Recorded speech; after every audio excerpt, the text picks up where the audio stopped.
record this today, so we are now recording. Basically, the last question I have is, how many are utilizing the marketplace on a year-round basis, not just utilizing it for the annual buy process? I do occasionally, Craig. Okay. Any others? I don't know if any of you saw earlier when I was in the marketplace, if I can get to it here, and looking at our spend in the last 30 days. So we do have, in the last 30 days, about $17,000 going through the marketplace. So in the summertime, I've been seeing that upwards of $85,000. So obviously, we're not quite into the purchasing time period. But what we're looking at is creating a one-stop shop for school districts that you can utilize year-round, whether that's the annual buy. We do have extended pricing on that annual buy catalog. So starting June 1, we'll bring that back up in the marketplace. And so if you didn't get something ordered on this initial order, you could potentially access those items throughout the year. Certain vendors extend their pricing, others do not. But out of, I think it was 3,400 line items last year, we had still 2,800 line items up till January 31st of this year. So keep that in mind, that you're able to go back to that and utilize it. So the marketplace is that place that you can access multiple vendors and order multiple items throughout the year. So just keep that in mind. It's available to you. I do want to cover some contact information today. Make sure that you know how to get a hold of everybody. Myself, our staff, we're part of the ESU organization, obviously, but we do have two websites. So if you land on the ESU website, the contact information is up under contact and staff. This is going to be all of ESU staff, to include our executive director. So you'll have to scroll down to find the co-op staff. It's listed on that page. My office is I'm officed out of Holdridge at ESU 11, but my staff is officed up in Ainsworth out of ESU 17.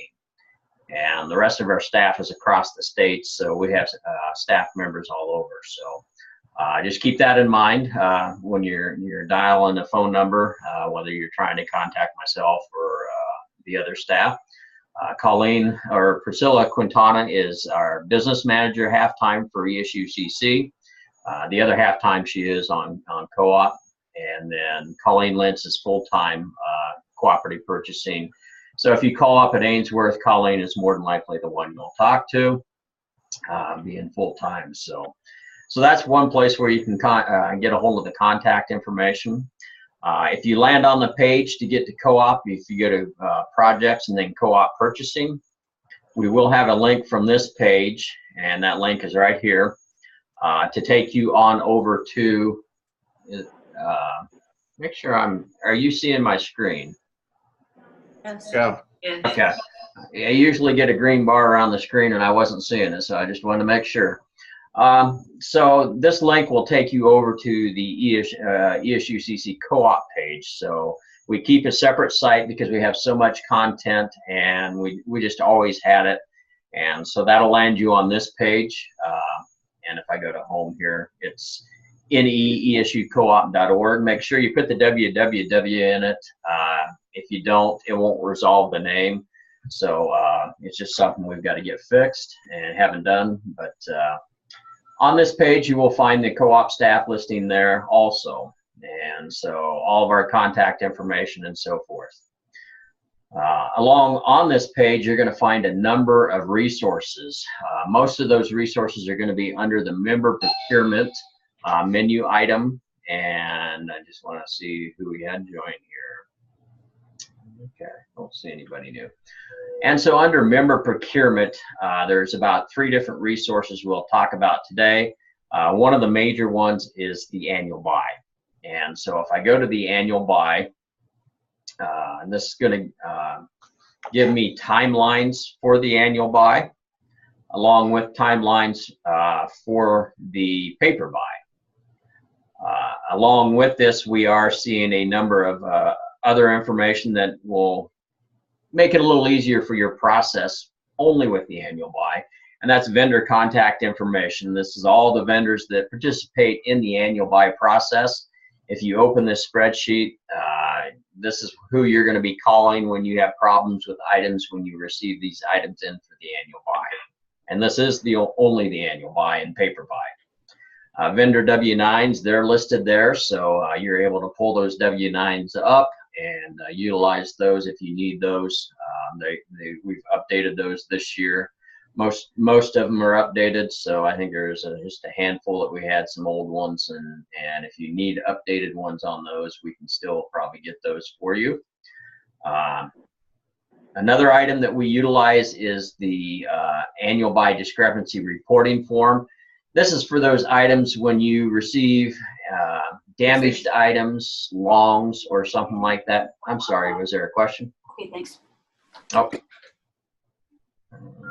I'm going to go ahead and mute Elwood Murdoch there. So this is really just a report that the service units utilized in the past, and just for reporting when items come into the warehouse. Dave, I don't know if you continue to use this, but it kind of gives you all the, okay, so you do utilize it. Yeah. It just kind of gives you all the fields that you should be reporting on to vendors when there's a problem. So maybe a product comes in, it's damaged, or the packing slip shows that you were to receive 10 items and you only received 8 of those items. You would fill one of these out, send this to the vendor, and keep this discrepancy report, and just kind of to track that information. So date received, reported by, school name. ESU is not so important anymore. Co-op item number, item description, serial number if it has one, vendor name, quantity and packaging, and then discrepancy. So describe what the discrepancy is. You know, the items, I received 10 cases of this item, 2 of those cases were damaged, and then the recommended discrepancy resolution is please ship 2 additional cases for the damage, replacement of the damage. And then you would send this along with your freight ticket. Hopefully your freight ticket, make sure if you note the damages were on freight when you receive those in, make sure those are noted on your freight tickets. That allows the vendor then to file a claim with that freight company and hopefully get that covered through them. So they're not necessarily eating that damage because of the freight company. And make sure you make these reports on a timely basis. The time starts clicking. The vendors typically only have about 30 days to file these freight claims. So the quicker you can get this information to them, the better. So that's available on the website under annual buy. The other things that we do is just tracking. Yes. Let me interject that if you're an ESU 3 school and your stuff's coming through our warehouse, that's something that we do on this end.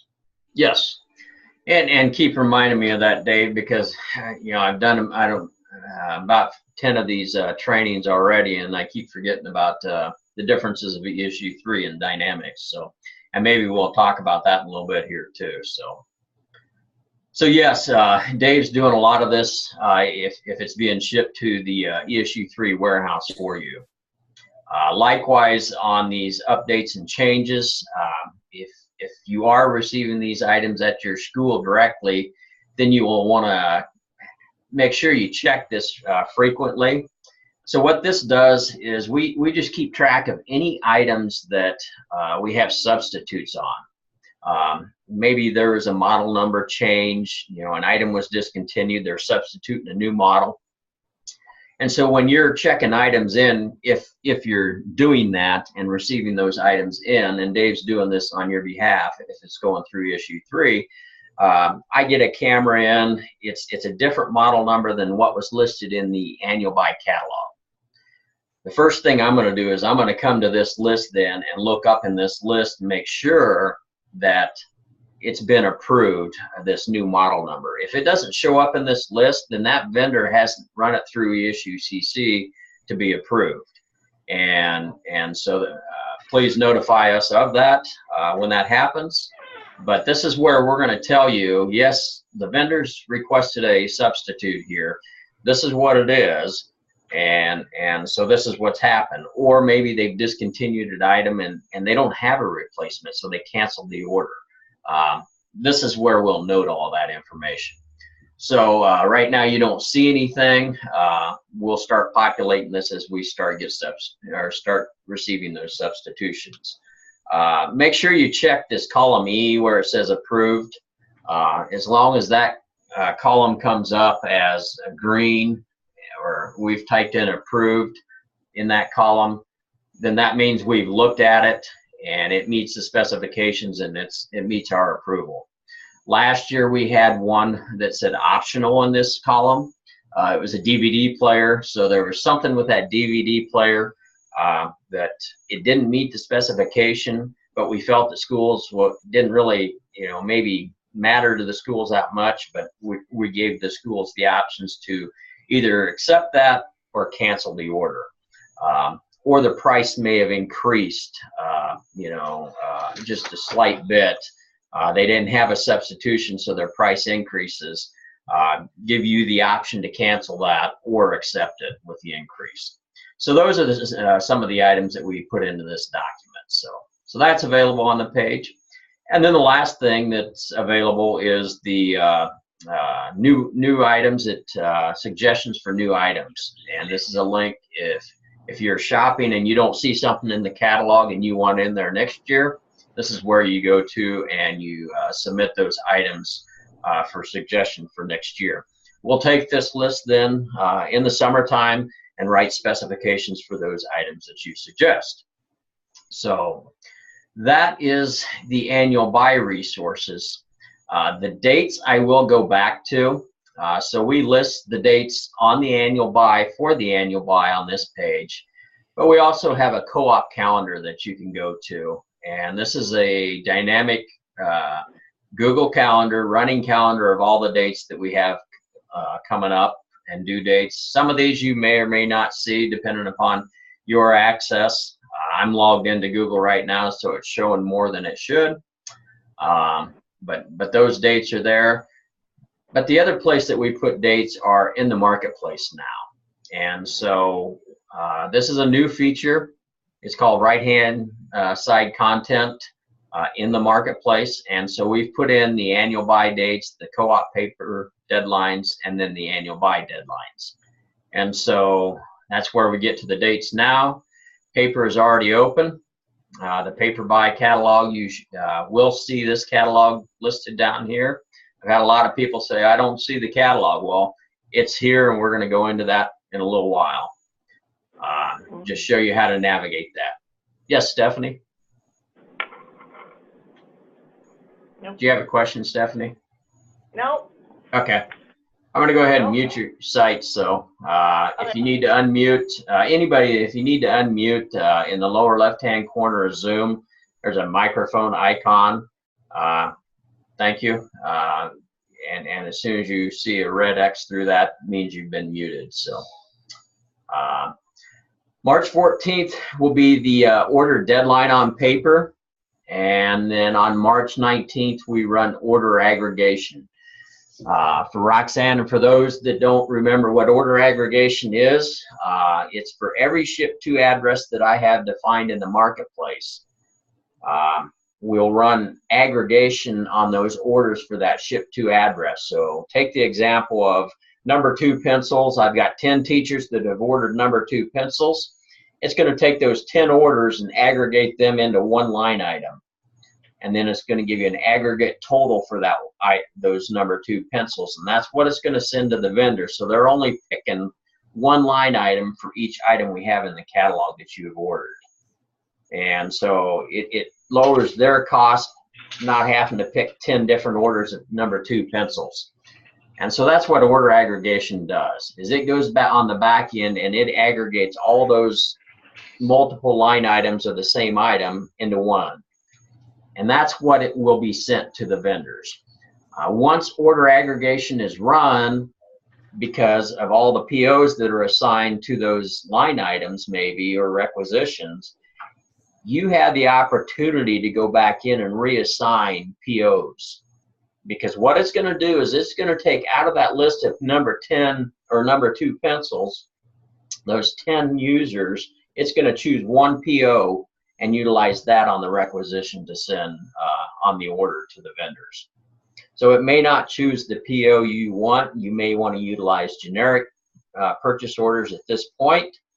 And at this point, I just say, teachers, use their first name, last name, use a budget code, because on some of the reports that we will be generating for those that are direct shipping, they will receive those reports and it will have that budget code listed there. ESU 3 schools, it's a little bit different.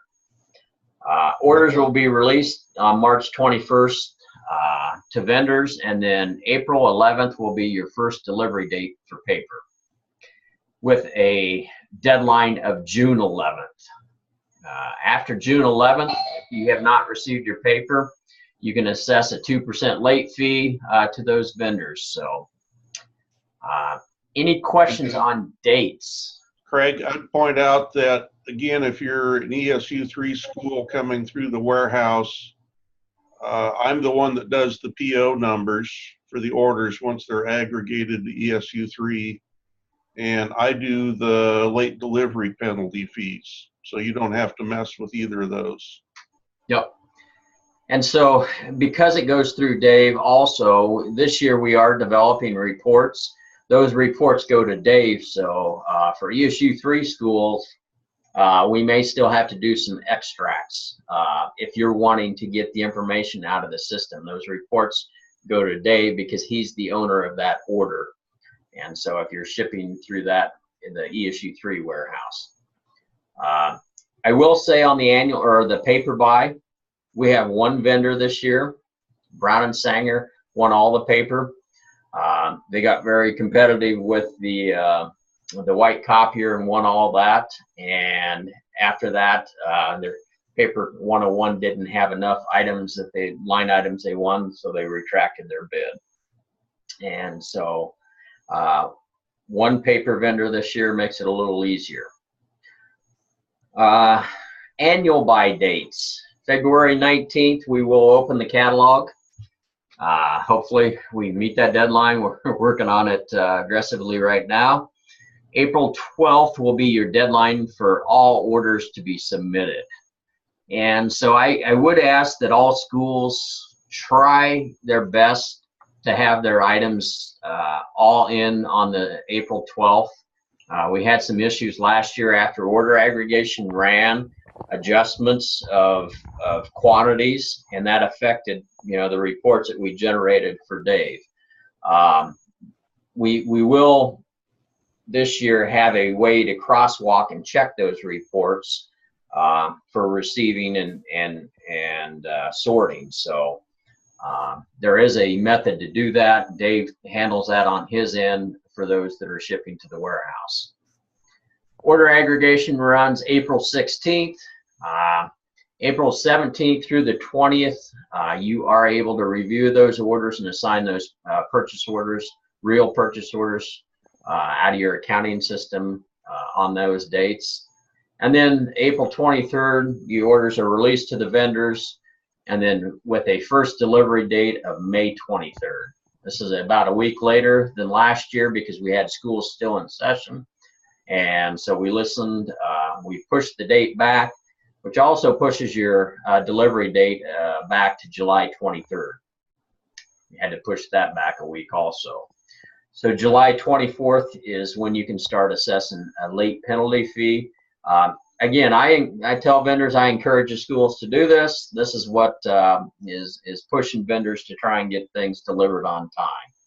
And so that July 24th date, anything after that, you can assess that 2% late fee. So, and again, that's late delivery to the ESU 3 warehouse if it's coming there, not, if you don't come pick it up till August 1st, there's no penalty if it was in the warehouse on time.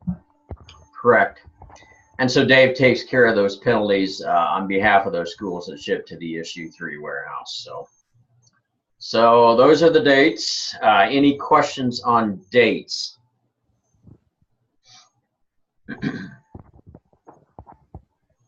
Not hearing any. I do want to encourage you to utilize the annual buy. And one of the things that we've done is we've collected some data. And I'm not going to go, again, we've shared this in the past, but this is from 2016.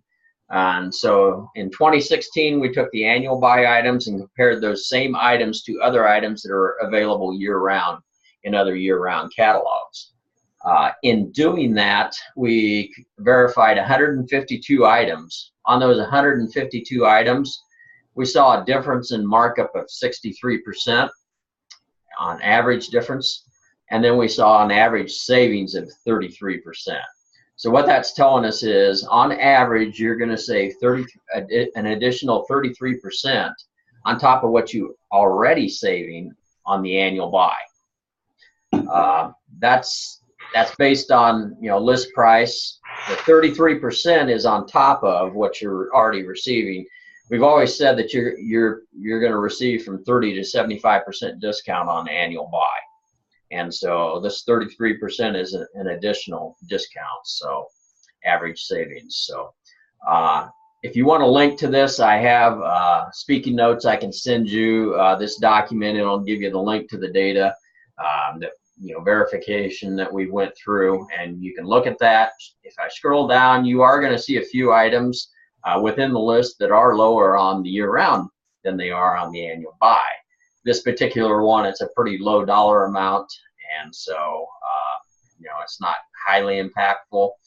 But you can look through that data if you want. Then, so just shoot me an email at craig.peterson@esucc.org. I can send you these speaking notes. Has a link to this data, and you can look at it a little closer. But we encourage you. Your biggest bang for your buck is going to be the annual buy. So. And that's the data that we've collected. So, have a question there, Linda? No. Okay.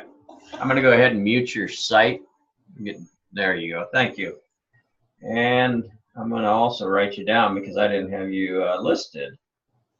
Linda, are you at Norris? DC West. Okay.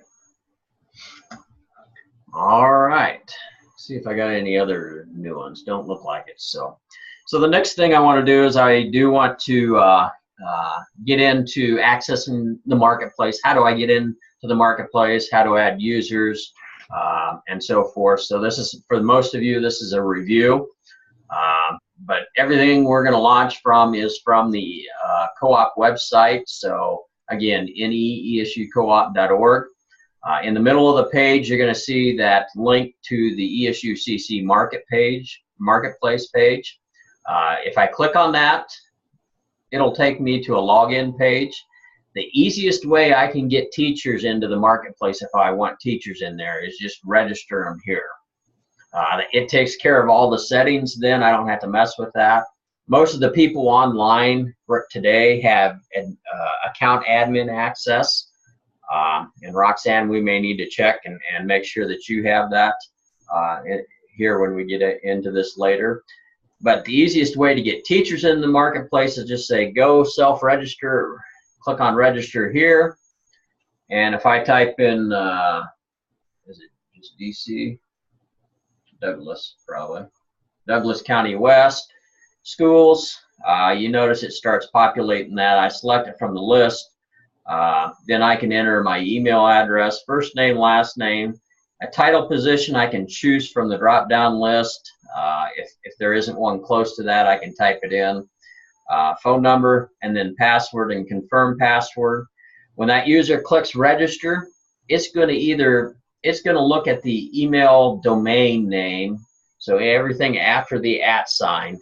And as long as we have that listed in the whitelist, which most of our schools I think we do, it will go ahead and send that user an email and they have to confirm that they own that email address and click on the link. Once they've done that, they can turn around and log into the marketplace. So they are able to do that. If I go back to that login page, if I have a user that forgot their password, they can come to you and ask you to reset it. Just have them reset it themselves. So saves you a little bit of work. Click on the forgot your password. They get this screen. They can enter their email address and then hit submit. It emails them a link to reset their password, and they've done reset it. If they have some difficulty in doing that, maybe they forgot they left cap locks on, they tried it 3 times and still can't get in, then you may have to help them and reset their password. Other than that, it's pretty straightforward for them. So once I've done that, I can sign into the marketplace, and I've already signed in here. So when I get into the marketplace, this is what I'm going to see. And I do have, I'm going to jump between our production site, which you see right now, and our demo site, so you can see some different ways to navigate and see the same things as you would. So I'm going to jump over to demo. One of the first things I'd like you to do, and I'm assuming everybody has the admin menu up in the upper right-hand corner already. If you go to admin, go to account management and account users. For your school, you will see your users listed here. And these are some of the things that we should be looking at. One of the first ones is just making sure the email address is correct. Now, there's a lot of schools that have updated addresses within the last couple years. If that user's address is not correct, say Ron Alexander down here needs to be changed, I can click on the pencil icon of that user, and I can go in and change that email address for them. And when I do that, that changes their username also. So make sure you do that. Go through and update, make sure all of them are correct. This is where you also change their password, so you can come in and type in a new password and confirm that password, and then click update user, and you just reset their password. A new feature this last year on users was this manager designee. And so what that does is it adds another level to the approval chain. So if I have a manager that I want this user's items to go to first, I can send it to them. This works really well in the service units where we have departments, but we don't have departmental approvals. I can come in here and assign for each of the SPED department users a manager, so it sends their information to them. You're in charge of this, so you manage this for your district. So if I want this to go to somebody, I say browse user and say Michelle Bolin is this user's manager. I select Michelle. Now every time that Ron submits a requisition, it's going to send an approval request to Michelle. She has to approve it. Then it moves on into the approval chain for the district. So it's the capability of adding one level to your approval chain essentially here. That makes sense to everybody? Okay. So that's new this year. If you have users that have left your district, do this.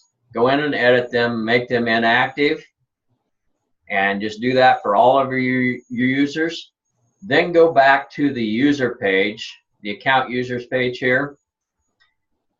Go up to account statuses and do inactive. And right here, I don't have a list, but if I do that over on my production site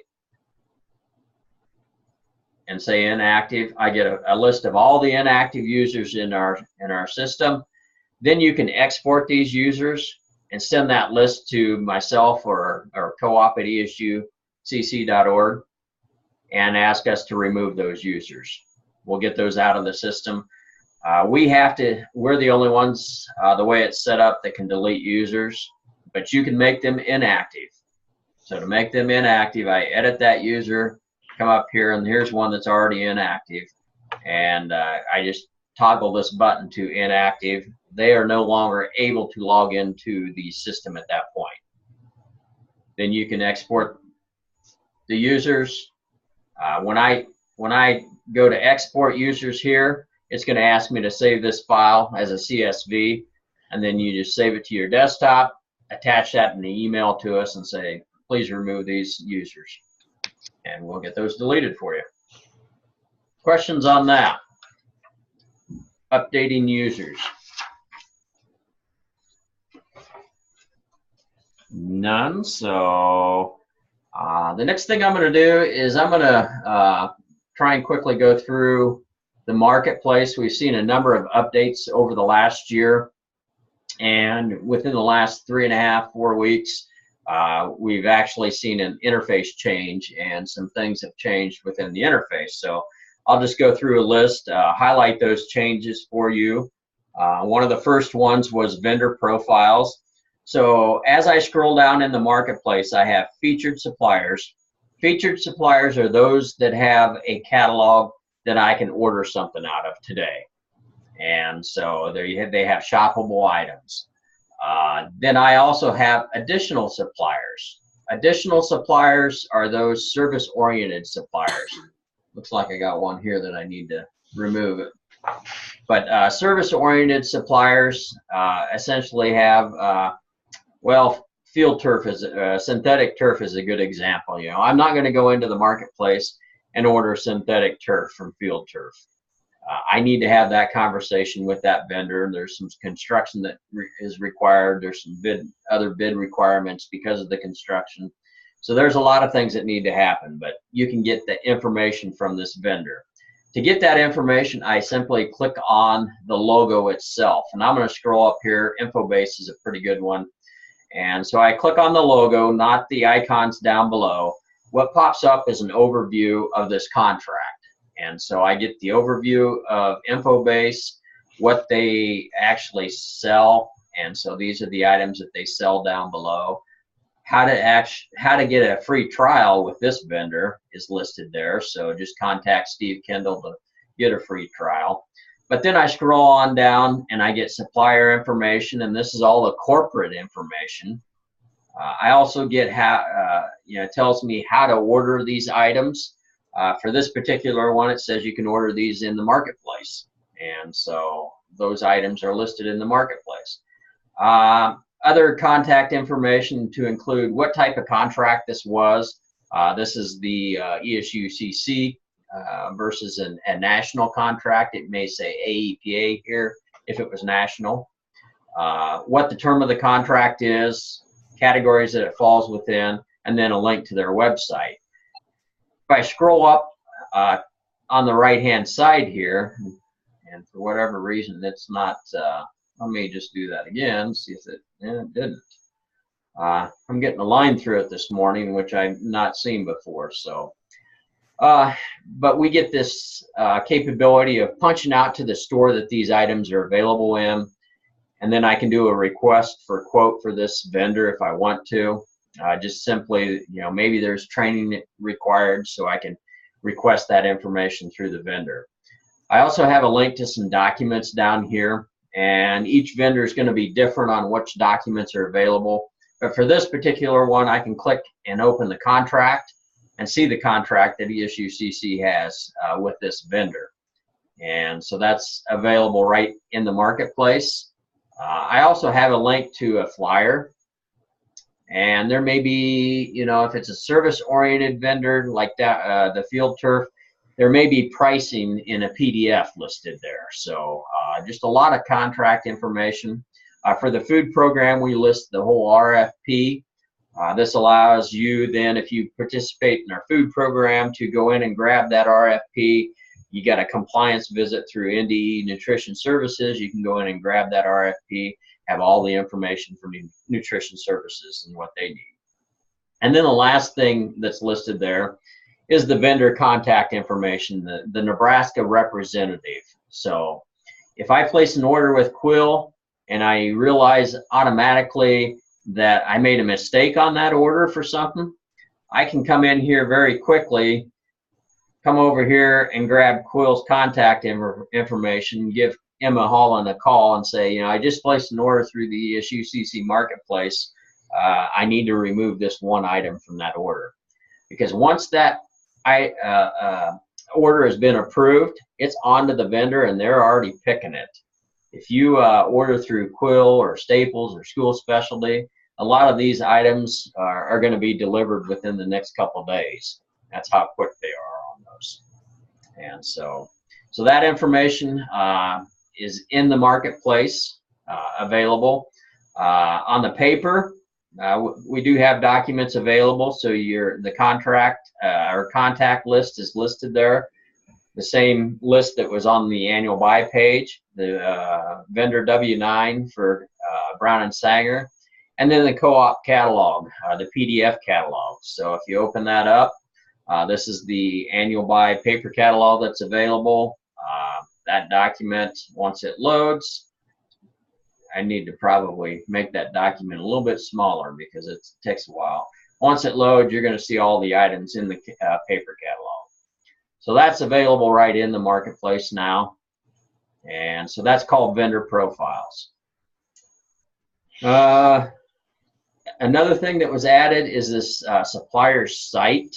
And what that does is it's just a listing of all those vendors that have shoppable catalogs. And so it's really all these vendors down below here under featured suppliers. And so it's just a quick list essentially there.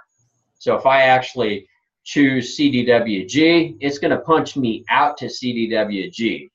And what I mean by punch out means is it's taking me out to that vendor's website, and we're utilizing their interface to search off of their website. So CDWG, maybe I'm looking for a hard drive here. I'm using their interface to search. It comes back with their results. I add this item to my cart. When I do that, it's on their interface. And so I need to check out, well, maybe it added it. Try that again. There we go. So it added it twice. I wasn't patient enough. And so now I've got two items in the CDW cart I want to check out. Boy, we are slow this morning. I didn't restart my machine last night, so I'm wondering if it's on my end. Actually, that changed just a little bit. So here's the checkout down below. I click on checkout. And usually I get, I see the shopping cart. And this time it didn't show me the shopping cart, but I can transfer this cart back into the marketplace. They changed their punch out just a little bit within the last week, I see. And so what it did is it brought those items, and here's that Western Digital hard drive, two of them that I had placed. It brings that shopping cart off of their interface back into our marketplace, and then we finalize it here. And so that's a true punch out using that vendor's interface. So that's under supplier sites, a list of those. I covered the manager designees, so I don't need to go into that. Another thing that we did some updates on is we're just under categories on the left-hand side. We're able to provide some content here. Not a big thing. Just point that out so you're aware of it. One of the things we did with categories, though, is under athletics, we're able to list. So we have a broad athletics category. We are now able to list subcategories underneath that. So if I want to look at all the vendors that have athletic items, this is the 2, 4, 6, 8, 9 vendors that we have. But if I want to look for athletic lighting, I can see that Techline is that vendor. If I want to look for all the athletic surfaces to include tracks, synthetic turf, and hard courts, these are all the vendors that we have. But if I'm looking for synthetic turf, those are the vendors. And then tracks and courts, those are the vendors. We also have scoreboards and marquees, Daktronics. Anybody use Daktronics scoreboards? Fort Calhoun does. Yep. And so You know, they were the Super Bowl scoreboard member vendor a couple years ago. If you drive down Interstate 80, the signs across Interstate 80, if you look up, they say Daktronics on them. So very reliable vendor. So if you have a need for scoreboards, let us know. If you do, you can contact that vendor right here. So just click on their logo and it'll take and give you the contact information. So that's subcategories. Other things that changed, we will, and so I'm going to jump over here to show you in the demo site. Last year, within the last 2 weeks, we brought on this shop annual buy button. And so schools say we need to find a way to get the annual buy up above all the other vendors. And so this is what we've done. And so when we turn the annual buy on, you're not going to see this catalog down below. You're going to see shop annual buy button. And so direct your teachers to click on that button and go into the annual buy. What we were having teachers do last year is they come into the marketplace and they gravitate to this search up above. And when they do that, and I'm going to hop back over, when they do that, you notice it's only going to search catalogs. When I do a search up above here, it's only going to search across catalogs that have the magnifying glass underneath their vendor name. And if you notice, the annual buy and the paper buy do not have that icon, so it's not even searching those catalogs. You typically have to punch out by clicking on the globe and go to the annual buy catalog, or click on the shop annual buy button. So just make sure teachers are aware of that. If I come up here and do a search, it's only going to search these vendors, Brown and Sanger, CDWG, Hand to Mind, and so forth. So that button, we're going to turn that on again this year for the initial annual buy. And that was the changes up to about 4 weeks ago. 4 weeks ago, we got a release called 8.1. It was an update. And this was really an overall interface, GUI interface change. So you're going to see things in the menu that have changed. Icons throughout, including the icons down below here, below the vendors, have changed. If I go into, say, requisitions table, the icons on the left-hand side, those have changed. And so this was a large interface change, and those changes included a marketplace link used to be up here to get back to this main market page, home page. So if I was back in my admin menu somewhere, now how I get back to the main market page is just clicking on the logo on the left-hand side, ESU CC Coordinating Council logo. That takes me back to this home page. If I do that, can I interrupt a second? Yep. I'm not an administrator or whatever. Usually our secretary does all the ordering, so I'm really new to this, but I'm looking at getting approved as an approver on it. And my question, we were one of those schools that had a couple orders that were placed, I think, directly with the vendor that were shipped. Okay. And if they should happen to click on an actual vendor and order through them, does that still go to the approver? It should, but we're going to check the approval change later and make sure that we have those set up. One thing I do want to caution you, though, is adding new addresses. If you just add an address, it's not going to go through an approval chain until we set that up. ESU CC is the only ones that can set up approval chains. So that's why we want to review, make sure that everything's set up correctly. And what happens, what you're saying, it doesn't go out automatically. So. Okay, thank you. Yep. So getting back to the home page, if I do change my categories over here, if I want to go back to that main home page, I need to select the category called home. Otherwise, sometimes it won't go back. So I click on that. That takes me back to this main home page. So that they remove that marketplace link up above. The username is now listed in the menu here, and then you get your sign out, and that's where you go to sign out of the marketplace. But if I want to make changes to my vendor pro or my user profile, I come in underneath my name and go to my profile, and I can change my password here. I can change my email address, first, last name. If you have teachers that were, got married this summer, they can change their last name from their maiden name to their married now.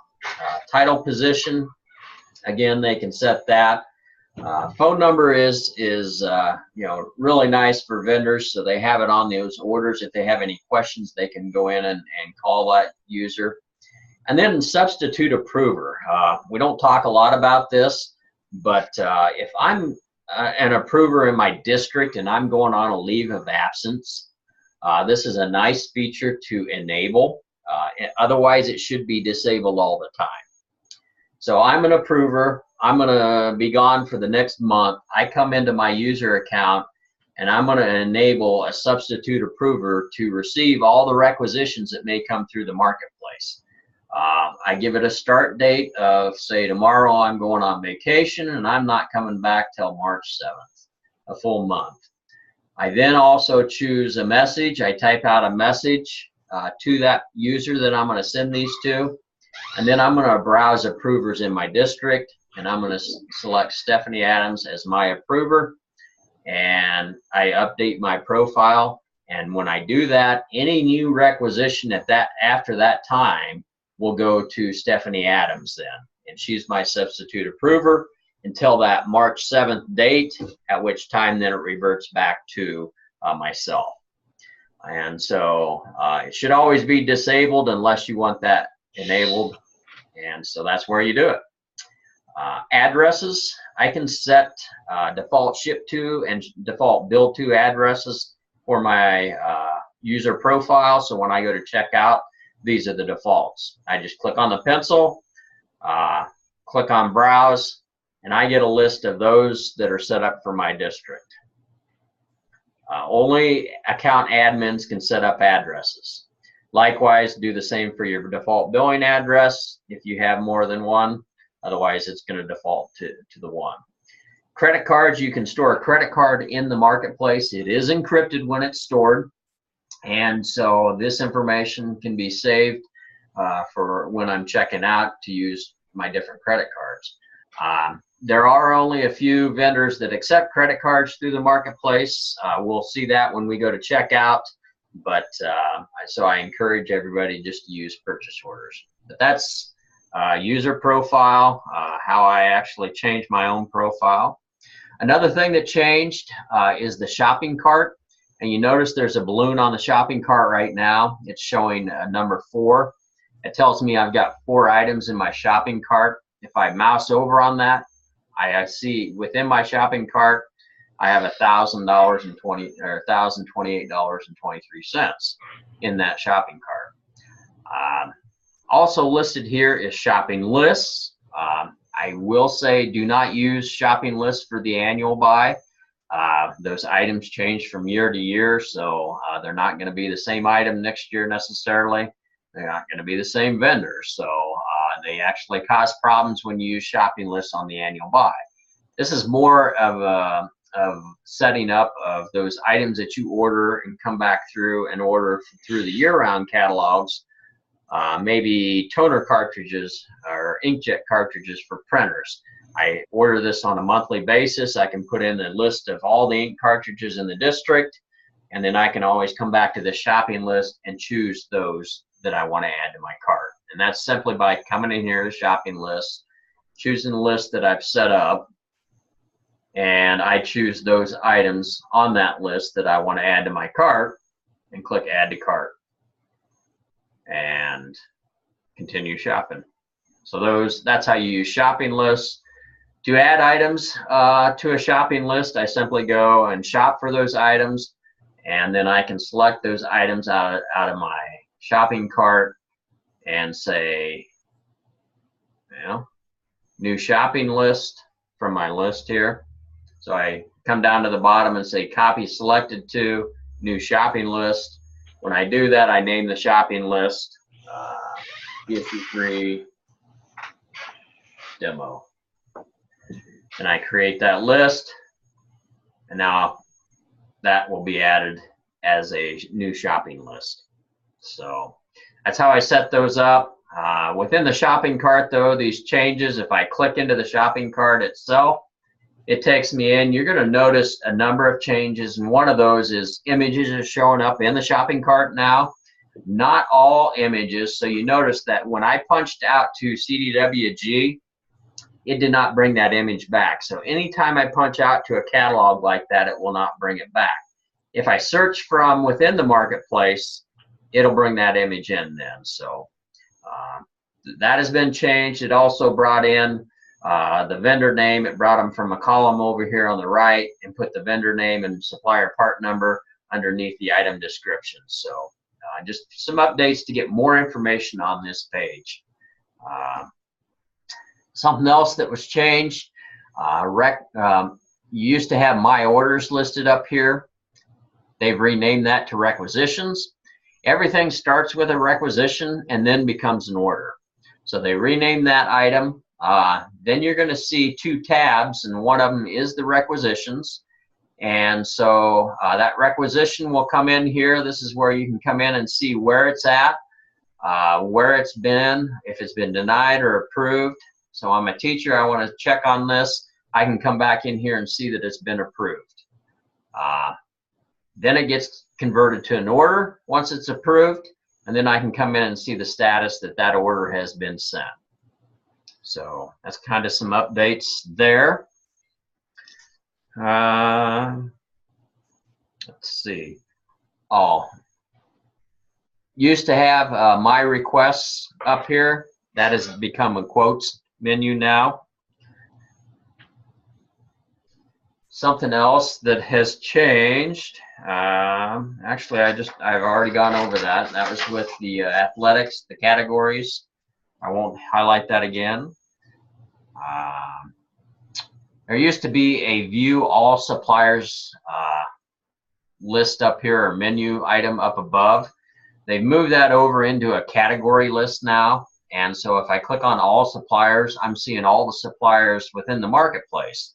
But what they've also done with this is the capability to filter out those suppliers, either by alphabetical listing. So if I want to look at any suppliers that start with a B, I can see that. Or if I want to filter by those suppliers that have shoppable sites or items in a catalog, I can choose those. It's those same suppliers that we've had on that front page under featured suppliers, or those suppliers that I can do a search from up above that have that capability. These suppliers have actually gone out and done some programming to make this work within our marketplace. And so these are the suppliers that we can search across their catalog from up above. All those other suppliers we have to actually punch out to. And a good example is SupplyWorks. A lot of custodial staff will use SupplyWorks, and so they can come into the marketplace, but if they do a search up above, it's not going to search SupplyWorks catalog. I have to punch out to their site, do a search on their site, and it's loading. Do a search on their site for toilet paper maybe. And we want 2-ply, and hit search, and then it'll bring back those results. Well, that's interesting. I thought maybe I just searched for toilet.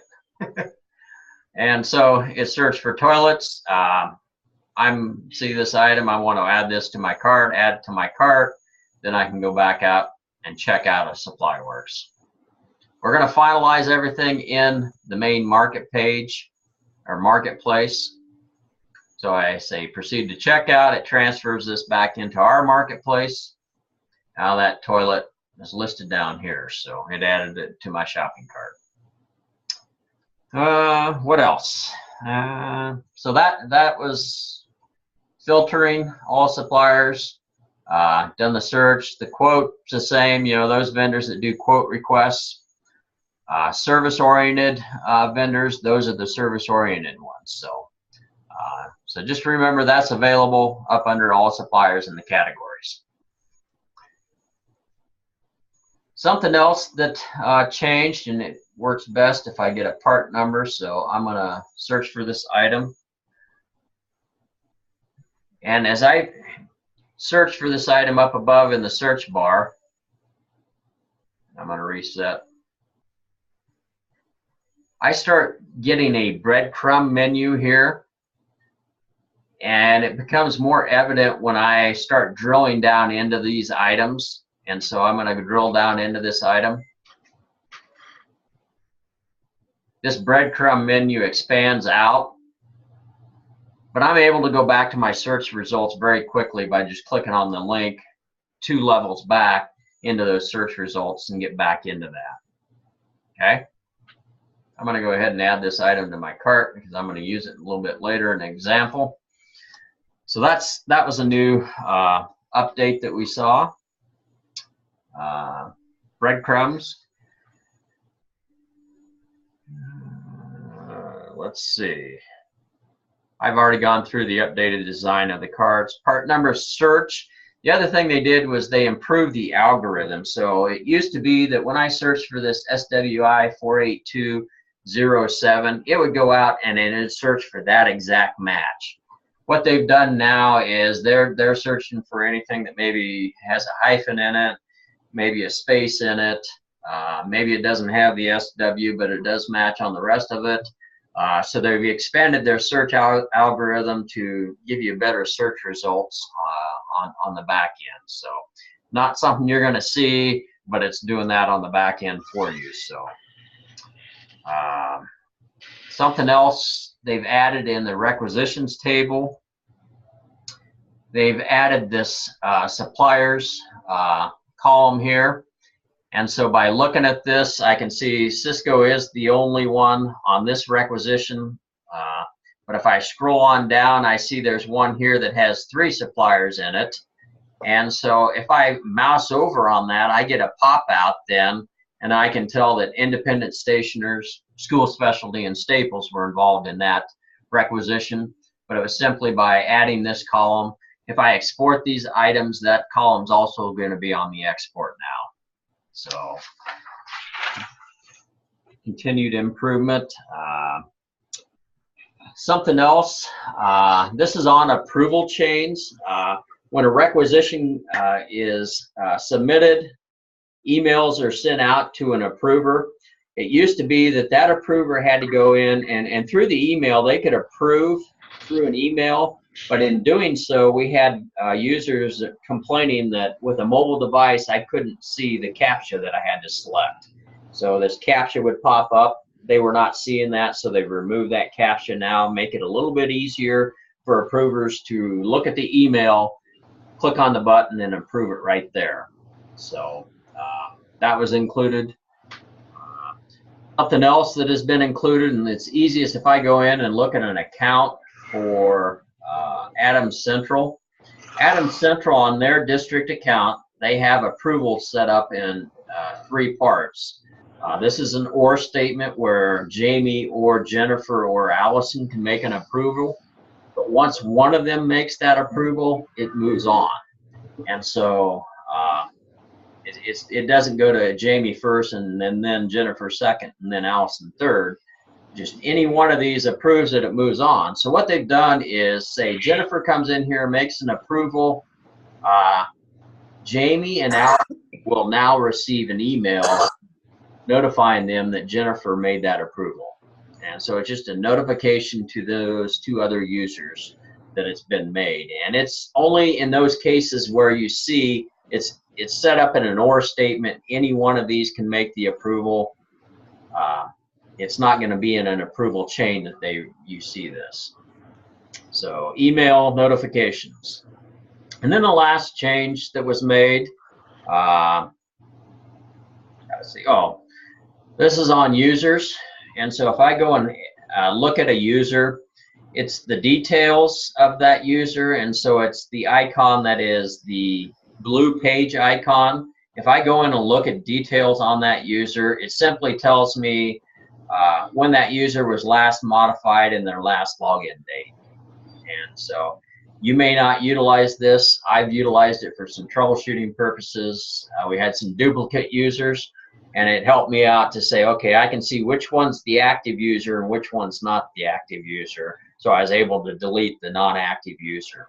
And so just some things there that have been improved. So those are all the updates.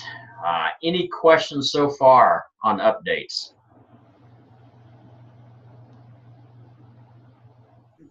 As you can see, this marketplace continues to be updated. It changes occasionally. We get about 4 updates a year. So things may not be in the same place as they were last year. You know, that's sometimes a double-edged sword. You know, it's nice that they're always updating, but sometimes it's not nice because things change for users. So, but we feel that these are good improvements to the marketplace. So one thing I did fail to mention, I mentioned it a little bit earlier. We have right side content, and that right side content includes those annual buy dates. But down below, you will notice the Twitter feed for ESU-CC is also listed there. And so you can see that I tweeted out here a couple days ago, the paper catalog was available. So if you follow us on Twitter, it's at ESU-CC. But you will see other postings from other staff members, including Blended and Technology and SRS maybe. So it's not just co-op, but you'll see that Twitter feed there. You can use this arrow to collapse and expand that feed.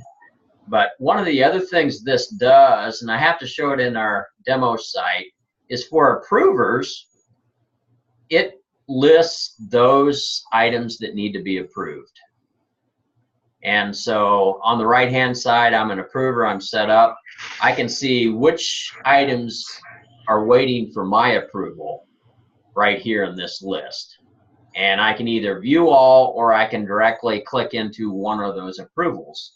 And so if I do a view all, it's going to put all those that need to be approved by my administrator, whatever, this list here. And so I need to take some type of action on these to move those on up the approval chain. And so in order to do that, I click on I can click the approve right here if I'm okay with this, or I can go in and click on the pencil and look at that approval chain or those items and make adjustments. So maybe we already have one of these. I'm going to update the quantities on this, and I can leave them a note, have one in the closet maybe, or whatever. And when I hit that, hit submit, it doesn't approve it yet. I still need to approve, but as a user, when I come back in and look at the details, I get all that information. So here's the comment that I just input, have it in the closet.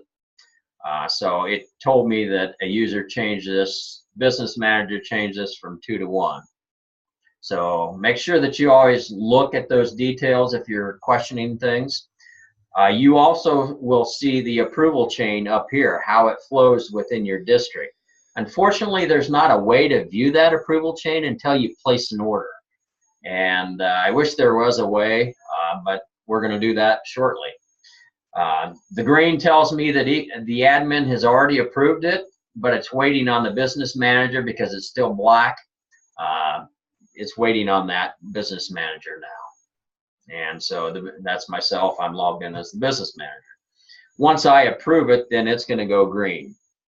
If you get in a situation where you have a user in your approval chain here that has had to take, because of illness, leave of absence or something, we are able to approve on their behalf. So you need to contact ESU-CC, either Colleen, Priscilla, or myself. We'll note in the details, and some of these show that. It doesn't on this one, but we'll note in the details if we've made approval on behalf of somebody. I think if I look at my requisitions table here and look at this one here, I actually made an approval for Julie Lawrence. She contacted us, wanted me to approve this because this person was out of the office, and then it moved it on to Julie then. So it shows that I made the approval and moved it on, but I left notes in there of why I made that approval. So it's always there. So that's right side content, all the updates so far. Questions? We're flying over this pretty high right now. We're going to drill down in here a little bit more. No questions? Okay. I'm going to just kind of go through the marketplace, show you how to search. Obviously, some of you have already seen it, so I'm going to search up above here. When I do that, and maybe it's for this part number, it is only searching those catalogs with that magnifying glass down below. So I've shown you that search. The other way is just to come in and say, maybe I want to search one vendor only, and they have the search criteria listed, or the icon listed underneath. I can click on that magnifying glass, and I can search for USB drive or USB flash from M&J Technologies only and do a search. And I didn't type that out completely, did I? And so now it's going out and searching only M&J. It didn't find anything because I input that incorrectly. I fat-fingered that. But that's how you search one vendor at a time, is click on that. If they don't have the magnifying glass, like SupplyWorks, then I have to punch out to their site and search their site. So those are, and I do that by clicking on the globe underneath. That's how I do searches. Cart messages. So you've noticed when I've looked at my cart up here and I click on that, I will get a number of cart messages, and I'm going to skip the first one. But CDWG is telling me that if I order Apple products, as is M&J Technologies up above, if I order Apple products, they are not going to be delivered because you have to order your Apple products directly through Apple as an education institution. They are in the catalog, so if they don't show up, that is why. It's also going to tell you if there's a minimum order amount for free shipping. So School Specialty talks here about having to have a $49 minimum order amount.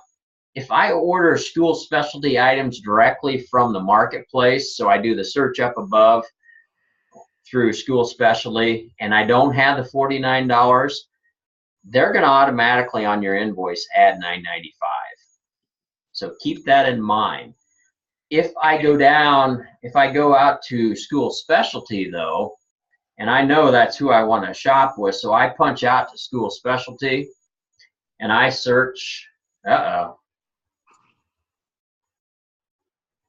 that again, see, their site must be down. And so I will need to get a hold of them and see what's going on. But if I would have went out to School Specialty, punched out to their site, shopped for pencils, added that to my shopping cart, and it was less than $49, when I checked out of their shopping cart on their site, it will add the $9.95 shipping and handling. And I don't know if I've got an example. I should have an example of that. No, I don't. But it will add shipping and handling into your cart if you do it in that means. The other shopping cart item I want you to pay attention to, and this one's going to save you some dollars. It's saying a lower price was found for an item that I've added to my shopping cart. We found that Brown & Sanger offers this same item for $29.40, which is 34% less than the item that's in my shopping cart, is what it's telling me. So I can compare this item. There's a link. So when I click on compare item, it's going to take me out. And what it's going to do is it's going to put those two items in a table, and I can compare them side by side. And so here are the two items. I can come down here, the same, the supplier part number is the same. The manufacturer number is very closely the same. They just list it differently. So I know this is the same item. So what I usually do is I just hit my back button on my browser and I come back here and I say replace item. when I do the replace item, it's going to take the Staples item out of my shopping cart and replace the lower price item in my shopping cart. So it took that item out, added it back in, and as you can see, the quantity is 3 now because I've done this demo 3 times. And so that one will save you some money. Shopping cart messages. The Supply Works, we've done some things here. We've got a link to the different delivery methods they have and the schedules. So you can click on that and view that. So let's see. Trying to get over through all this. Cart checkout. If I'm done shopping, I've read my cart messages, I've replaced those items that are lower, I'm ready to check out. I come down here, hit checkout. It's going to go out and verify any items that were in my shopping cart for longer than 7 days on the punch outs, verify the pricing is correct, and then it brings me to this page, and we must have an error message. Yeah, prices for the following items have been updated. Ergotron. Click checkout when you're so actually, yeah, this price changed from 506. It went up on us on this one, and so it told me that Ergotron, one of these carts here, this cart here, went up in price in the last several days. So I hit checkout again. It'll take me to the checkout page. This is where it asks whether we want to do, what type of payment method we want to do on this particular requisition. It defaults to purchase order. All vendors accept purchase orders. Those vendors that accept credit cards, if I select the credit card payment method, are only CDWG, M&J, and school specialty. Supply Works and Brown and Sanger do not accept credit card through our marketplace. So I just tell school districts, utilize purchase order if you can at all times. I have one vendor that doesn't do a very good job of coming in and getting the credit card information because they have to log into the marketplace, retrieving it. They have 30 days to do that, otherwise it expires and they don't have access to that information then. So they got to do it within the first 30 days. Credit cards are stored encrypted, so no worry there at least. But so select your payment method and then hit checkout again. And this is the last step that I have to do. First thing I have to do is choose a shipping address. If my default is okay, I just move on to the next tab. If not, I can browse for that shipping address and choose where I want it to be shipped to. I changed it to Beatrice. Billing address is correct. I can change this information if I want to send to the biller. It will look up, once I submit this, it will look up on your default ship to address under addresses where line 1, if you have attention somebody's name, it'll put that name in here. Purchase order, I have to assign it a purchase order or not. If I leave it blank, it's going to put in a purchase order of ESU CC dash and then a number. And that number increments on our system, so you don't have to actually put one in. If I want to put one in, I can, so I assign my own 9,000. But if you notice in my requisition, I've got multiple vendors listed here, and I want to assign a PO for each vendor. I can do that. I click on this link here, and I expand it out, and now I can assign separate POs for each one, and so forth. Once I've done that, I hit place order. When I hit place order, it sends this requisition into our approval chain. And so that's where we're at. It'll route it how we decide for your district. And so we're into that aspect of it where we're going to check approval chains and verify those. Before I do that, though, I do want to mention, and I'm going to go up to admin. Actually, I'm going to do it in demo. You need to do this and check your addresses. So go to admin, account management, and account addresses. Roxanne will have to get you fixed. So you can do this. Under your account addresses, you're going to see all the ship to addresses for your district. Now you can add addresses, but I caution you about just going in and adding an address because it's going to cause problems with approval chains without having a conversation with us first. So before you add any new addresses, make sure you converse with us, and so we know what your intentions are with that address, and we can route it correctly. This year, though, what we've done is ESUCC is contracting with Equal Level to generate reports automatically for the annual buy and paper buy. Those reports go to the address owner of where those items are being shipped to. So for those schools that are shipping to ESU 3, Dave is going to get reports. You're not going to get any. If you're shipping directly to your school, you will receive these reports then. I still want all schools to do this because if you ever change, we want to make sure the reports go to the right person.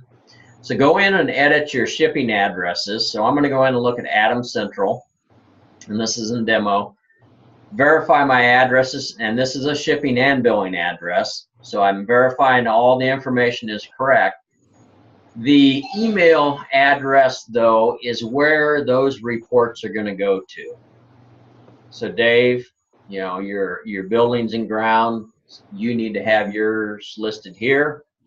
If you're a district that's shipping directly, Bennington, make sure that you have your email listed correctly here so you get your reports.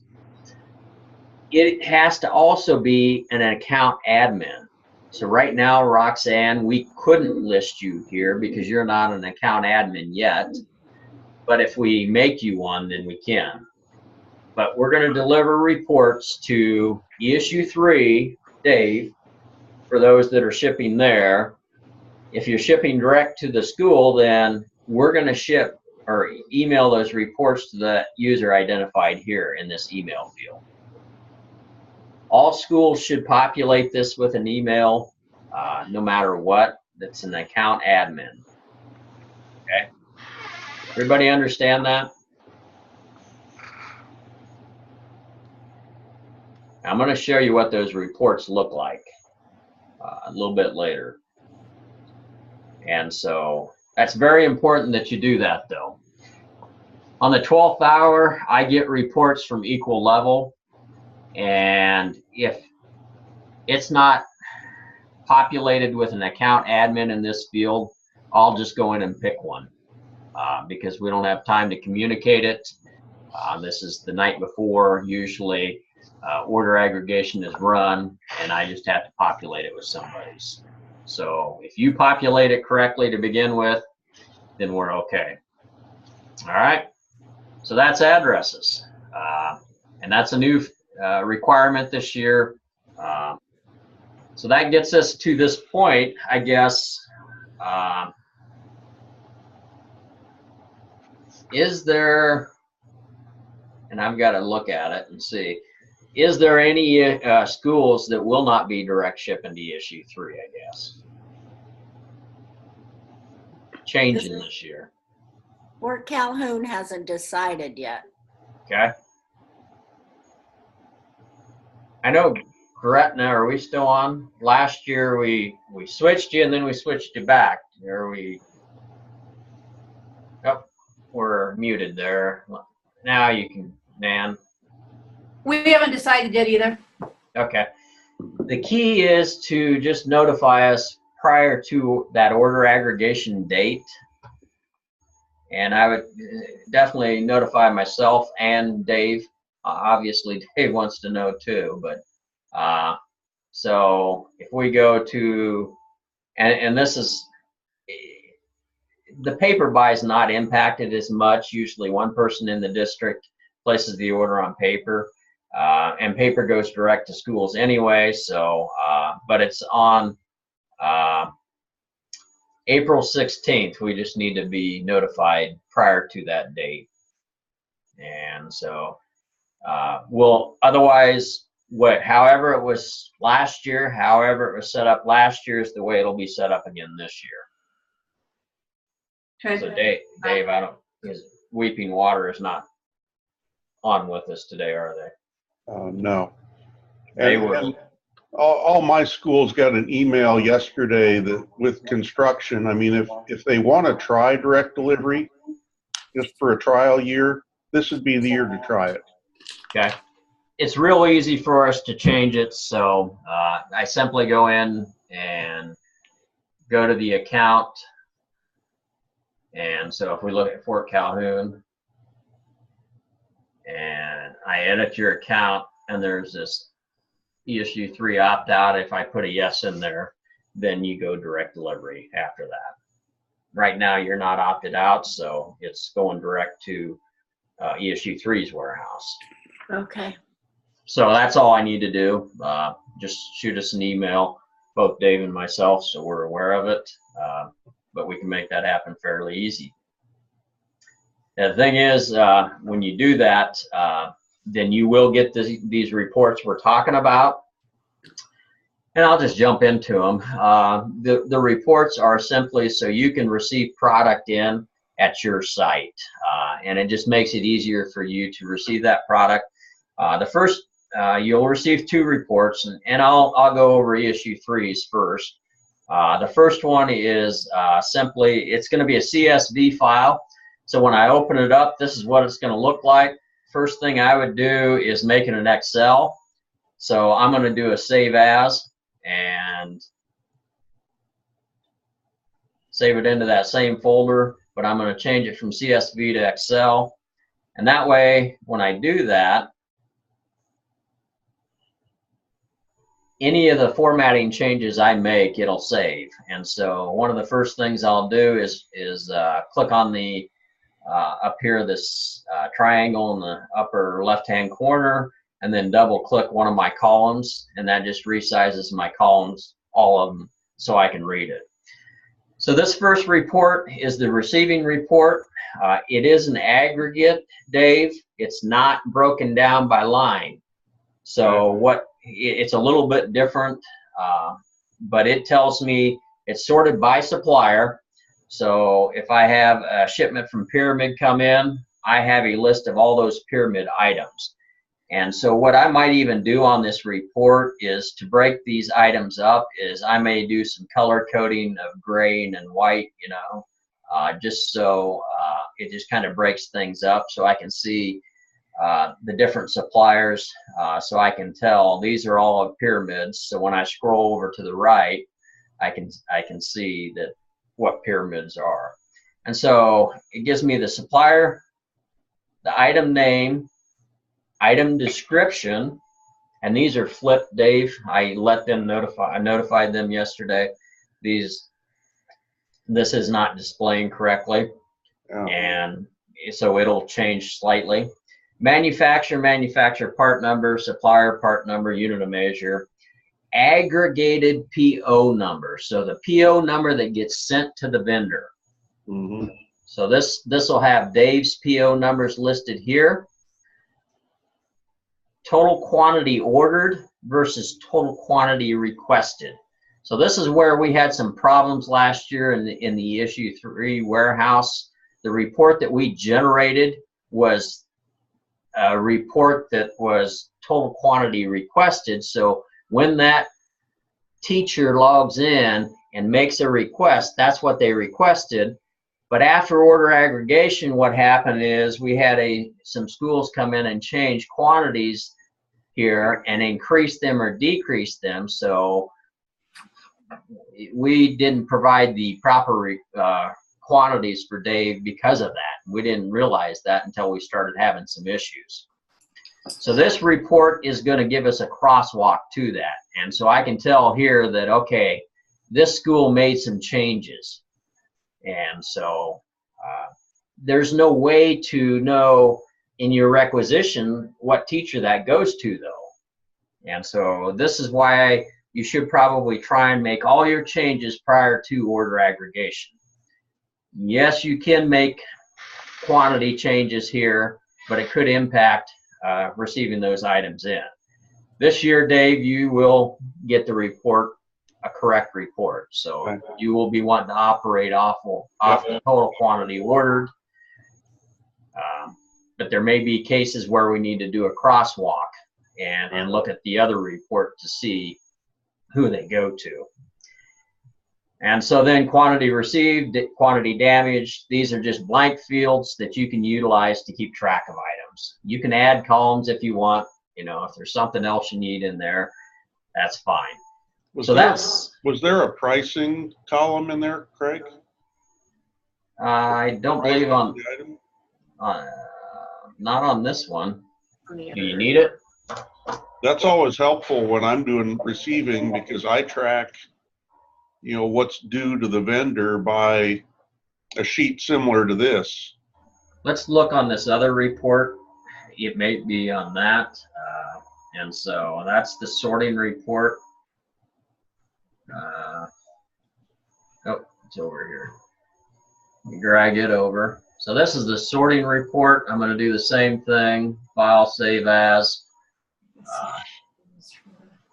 Save it as an Excel.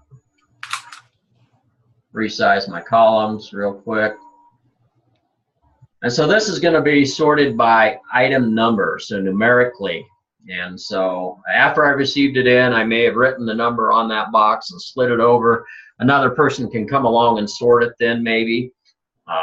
Or, you know, this, but it will give me a breakdown then by item numbers then of who ordered those items. And so again, item name, description, supplier, manufacturer, supplier part number, unit of measure, quantity requested. Now this is the requisition PO number.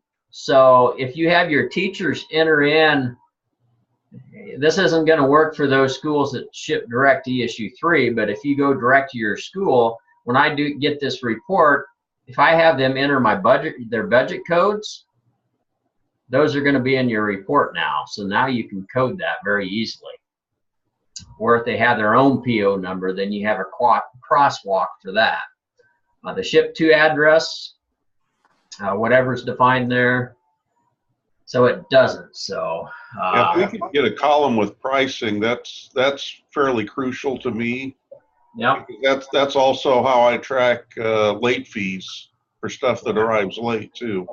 I don't think it'll probably be an issue, but I do need to get them notified today of that because it's in development right now.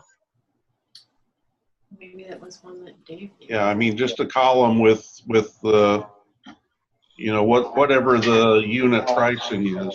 Yeah, and I may have had that. I'll have to go back to my scope of work. Looking at it right now to see. Yeah, we missed that day when we looked at this earlier, so I don't think I had that listed, but it shouldn't be an issue having them add that though. So I will do that.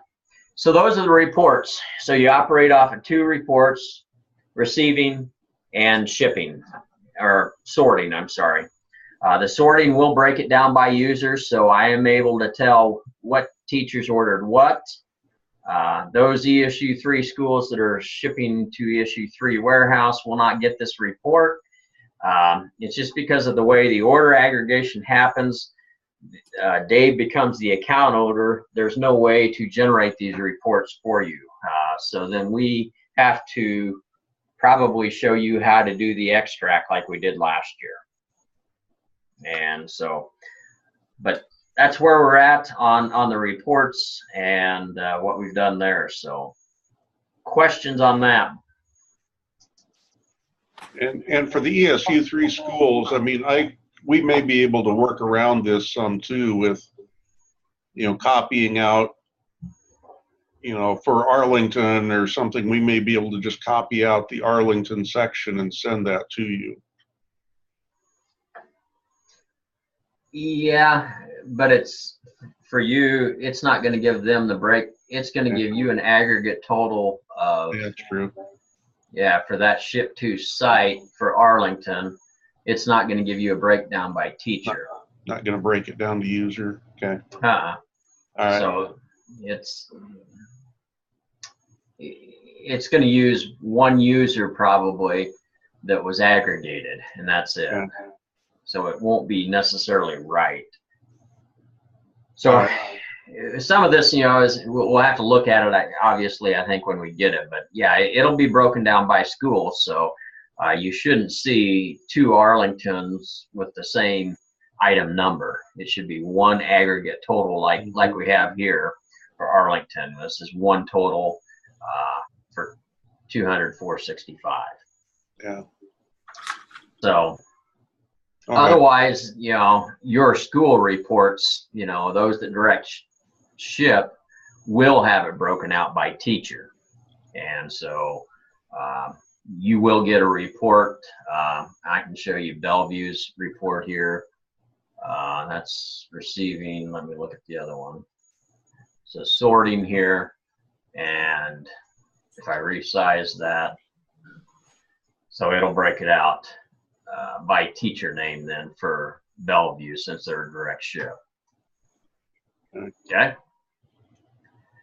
All right. I think we're at that point now. We need to go into approval chains. And what we're going to do, this is a good time if you need to take a break, a short break, run to the restroom real quick. I'm just going to kind of go through the screen online here. We're going to check your approval chains, make sure they're set up correctly. And then we'll come back and finalize, kind of sum everything up and let you out of here. So Fort Calhoun's first one listed there, so we're going to just start with you. Right now we have this set up on the district account, so it's one level. It goes to David or Rose. Either one of you can make the approval, but as soon as one of you does, the other is going to receive a notification and it's been approved and moves on to the vendor then. Is that correct? That's all we have, are just the two of us. Super. We'll leave it that way. Okay. All right. Next one. Well, let's just do ESU 3. You're next on the screen, Dave. All right. Can't remember if we had an approval chain. We must. Yep.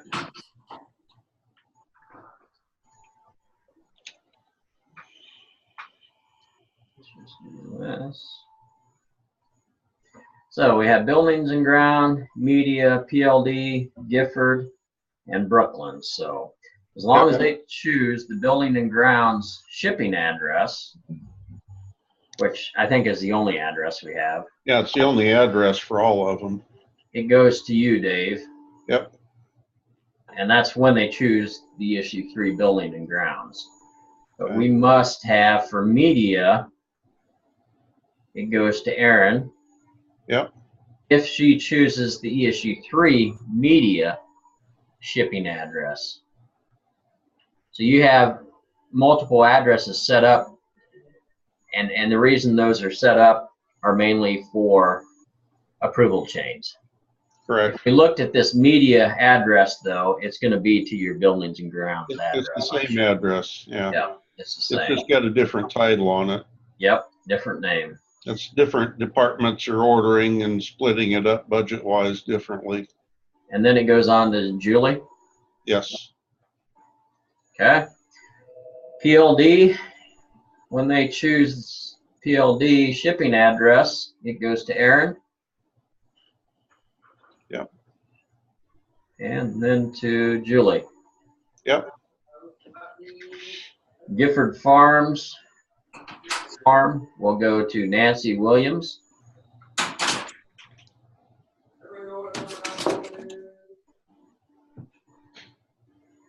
Huh. Do we have a Gifford Farm shipping address set up? It comes to the same address. Right, but do we have an address? Well, I can.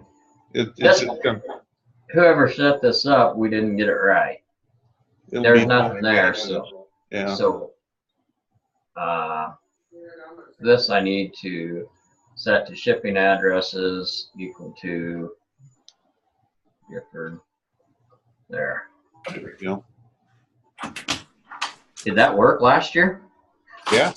Actually, I don't think they ordered anything last year. Okay, yeah. All right, well, it'll work this year at least. Yeah, that could have caused some problems. Yeah. All right, so we got that one. So then Brook Valley North, when they choose that address, Yep. then it goes to Julie Schmidt. Yep. And Brook Valley South goes to Kathy. Yep. Okay. All correct. Yeah, we've got a few like that that are not quite right, so. Yeah. All right, looks like T. Hines. Is that Tracy at Gretna? Yep. Yes. All right. So it looks like we have two, or just one approval chain goes through two different levels, right? Correct. And so when they choose shipping address equal to all of these that we have listed, it goes to Rich. That's why we set it up that way. Rather than setting up all these on separate approval chains, we figured out we could add the Gretna admin address, the Gretna elementary address, Thomas Elementary, Palisades, White Hill Middle School, Gretna High School, Bus Barn. They all go through the same. They all go to Rich for Correct. approval on the first level. On the second level, they all go to Tracy Hines or Nan. We're actually the first approvers. Rich is the final. Well, I think the reason we set, yeah. But we're the ones that send out the Yeah. orders, so that's probably why we set it up that way. So you have the last chance to be able to assign a PO to it, and it doesn't get changed, I think is the reason we set that up, so, Okay. in that aspect. But it's the same. Are we missing any addresses down below? though? Yes, we will need to add our 2 new buildings, which I'll do later. Okay. When you do that, add those addresses, let me know to add them to your approval chain. Okay, So I have to go in here, because we don't have them in there yet, right? correct. And we'll have to browse those addresses. So keep naming them with Gretna and then the building name. Okay, Way when I search for an address for Gretna, it pulled all your addresses up. If you just put in White Hill or Whitetail Elementary, I wouldn't know that's Gretna's. correct. So I have a naming scheme I'd like you to follow. Just make sure you put Gretna in front of it. Okay. Okay? Yep, Yeah, and if you keep having stuff sent to the warehouse, that's how we sort it too. okay.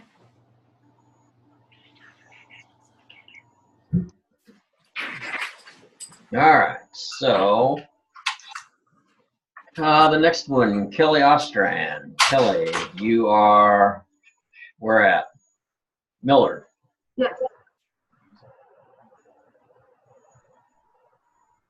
Must have it on the account level. Probably goes to you, right? Yes, sir.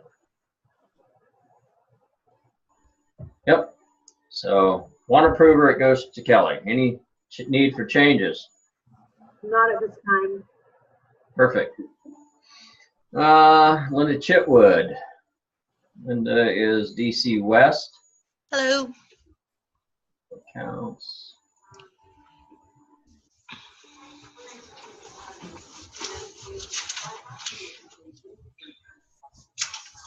Looks like we got an approval change, so I think we, yep. So DC West Elementary 1, or elementary, middle school, high school, and admin. Yes.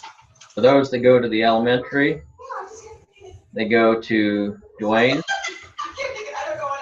as long as they choose Douglas County West Elementary. Yes. So this is on checkout.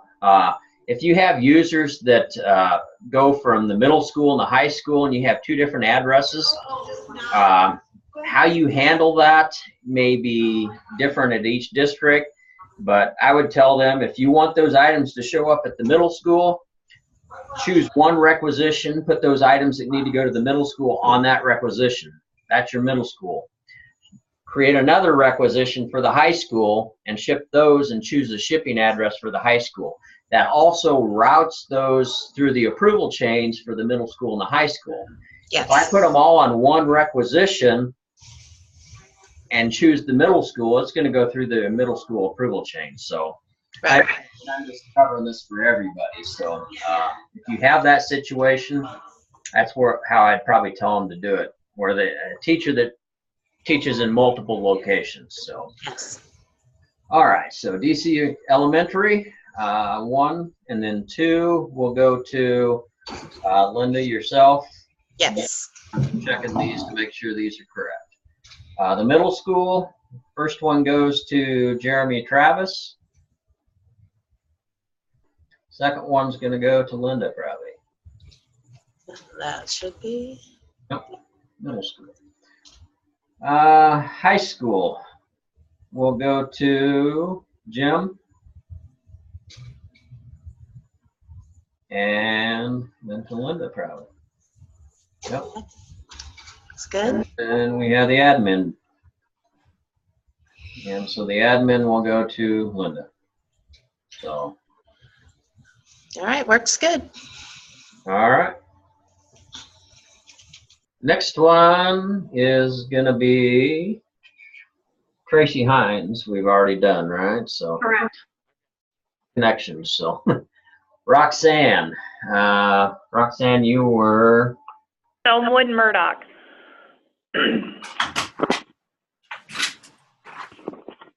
So it looks like we have elementary 1, 2, and then middle high school 1, 2. And so the first one will go to Bruce Frederick. See, I want to talk, Tish is the one that usually places the orders, but I would like to change these approvers, but I want to talk with our new superintendent, I guess. I would feel it, so if it comes to, if I want something to come to me and then to the superintendent. We'd add a level. Yeah. So we would have to put elementary 1 to be you, and then we'd have to add some levels here. So need to do then is define what you want to do, I guess. And you're not sure what you want to do yet? Well, I talked with the superintendent about adding me just so that I can see what's being placed as the business manager. Sure. But do you want to be the last person on the chain? Because usually the business manager has the last chance to assign that PO. And so let's look at the next level. Is this the superintendent, Bruce? No, that's the elementary principal. Okay. And that's pretty common too, to send it to the building principal, depending upon, each district is different, but if the building principal is in charge of their budget, a lot of times they send it to the building principal first. Then we go on to Elmwood Murdoch second. So yeah, so then it goes to you, Tyke, all right? That's it. No, that's the one that usually places the whole co-op order. Okay. So we need to change some things here, right? Well, I'd like to be, what I'm thinking is I need to be in place of the principals and then maybe go to Tisha the final. So not even send it to the principals? That's what I'm thinking. Okay. Is this something that I can just do and say how we want it set up? Yeah, so what we need to decide then is if you're doing that, we might be able to condense these. Are these the same shipping addresses? Everything gets shipped to the same site? We're right now going to the ESU 3. Right. So it does. So if you're doing that, we might be able to just do an Elmwood Murdoch, and because it's all coming to the one site, and you're not routing it through your building principals anymore. We just call it Elmwood Murdoch 1, 2, and 3, or whatever, levels. So that's all I need to know is who's on level 1, who does it go first, who does it go to second, who goes to the third. They have to be set up as a user. Okay. Need to set them as an approver before you send that to me. Okay. And so let me We need to know. set the as an approver before we send the level 1, 2, and 3. Yeah, because when I go in and set these up, they have to be already a user in the system, and they have to be marked as an approver.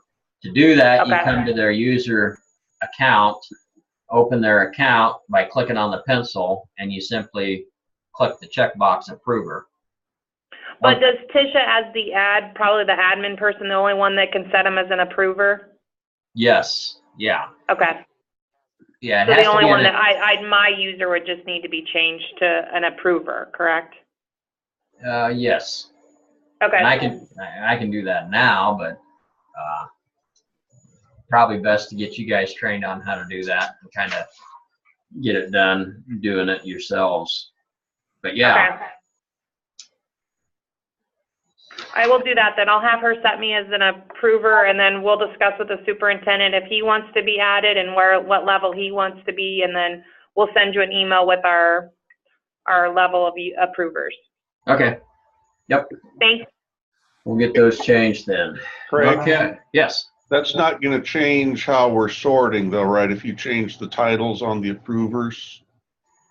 I mean, when we go to sort, we're still going to sort, elementary or middle school, high school, right? Well, how has it been done in the past? It could make it, I mean, reduce sorting for you. So it could go from, so if we look at addresses for Elmwood, we have 2, I think, based on, well, actually we only have 1. And we've only got 1, so. Yeah. We just pick up and bring to one site, and then we separate it here, I guess.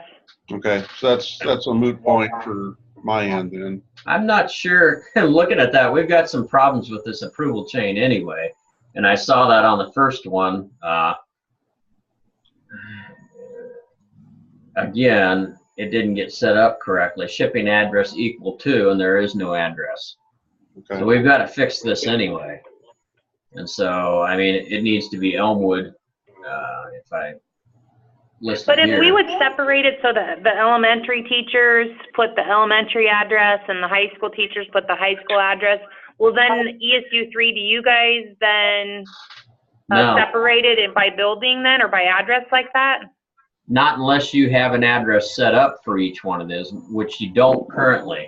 Right now, the only address you have set up is one address called Elmwood Murdoch. And so it's the only thing. And it does say middle school, high school. You don't have an elementary address set up. But they go to Yeah, we 300. pick it up and then she brings it to that address. So. If you had the addresses set up that way, we could sort it that way. Right. Okay. Okay. As is, it's only going to come in as one order because you only have one address listed. Okay. And even this one, if I look at this, and that's fine, shipping and billing.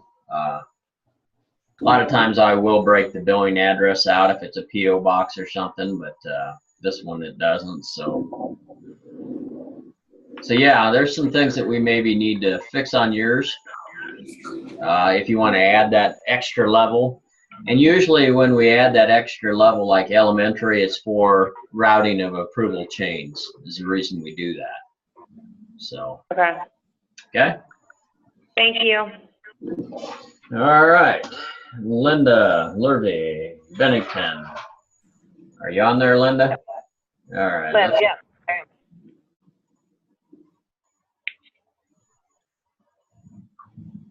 All right, so it looks like we've got some pretty extensive ones here. I have a district office, a high school, Heritage Elementary, Bennington Elementary, and then Pine Creek Elementary. Should this Bennington be named something else, or is that what it's called? That is the name of the school. Okay. And then we also have another school now, but we kind of need to make some changes because we now have a warehouse, so everything will be shipped to the warehouse. I don't know Okay. if it's better for me to talk with you later, get that set up.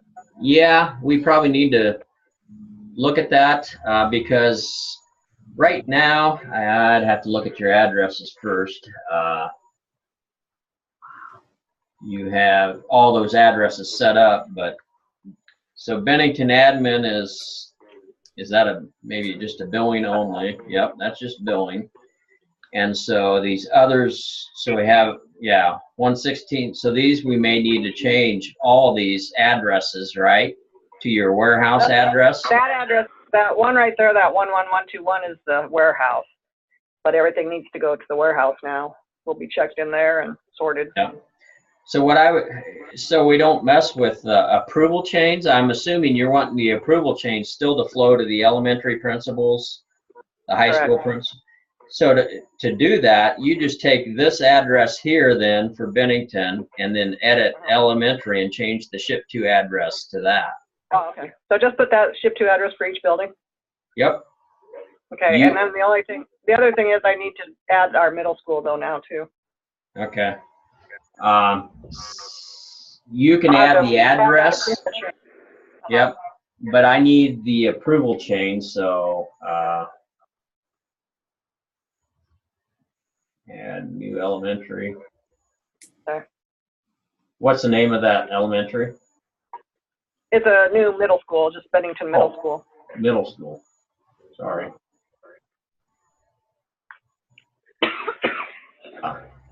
Approve that. Who does it go to first? Pardon me. For the middle school?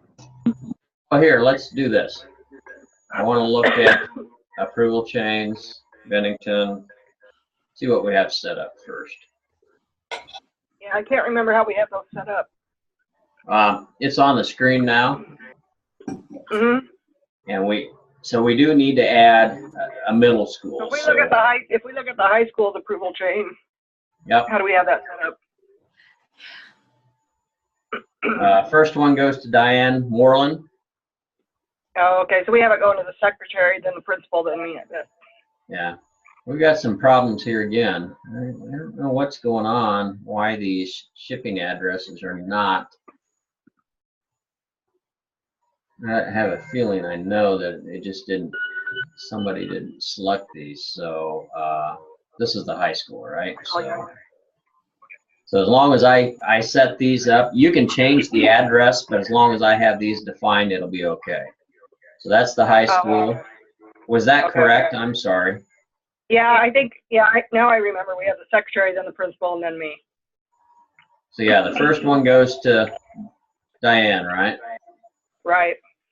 Second high school goes to Matt. Correct. Yeah. Fix this one too.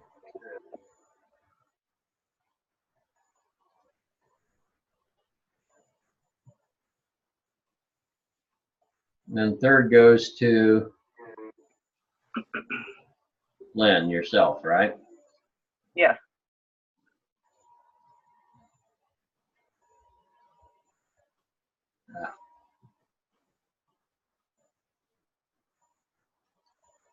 Okay, so that's that. We also had the district admin office. It goes for approval to yourself only. Correct. And that's if they choose Bennington Public Schools or Bennington Admin Office. So we must have two addresses set up, either one of those. Okay.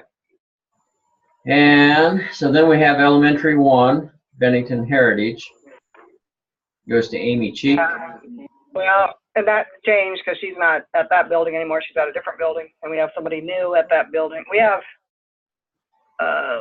I have 3 new people I need to set up, and then I need to move people. Okay. So, what would be the best? So we don't take up too much time. Sure. Why don't you, if you can, you see the format that we have these set up for each address. So for the district office, it goes to you. To the high school, Correct. 1, 2, 3, and then the people listed, they have to be set up as users already. List the high school number 1 level, the high school number 2 level, and then the last person, number 3. Heritage 1, Heritage 2, Heritage 3, Elementary 1, Elementary 2, Elementary 3, Pine Creek 1, Pine Creek 2, Pine Creek 3. Okay, I will go in, I've got it noted to go in and fix your addresses because there's some problems there. And so, not sure how those got set up that way, so. okay, We'll get those fixed though here right after the training, so. okay. So that's Bennington. If you can send that to me, craig.peterson@esucc.org, then that'd be great. Okay. The next site would be Stephanie. Stephanie, you are St. Patrick's? Is that correct? Can you hear me, Stephanie?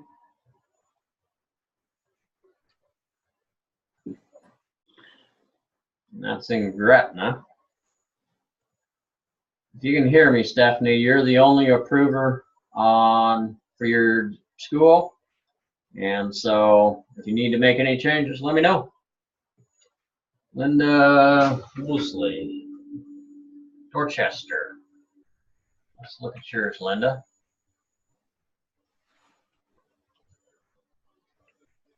Type it, right? And it looks like you're the only approver also, Linda. So email me if any changes need to be made. Susan Lacey. Susan, you are what district, Susan?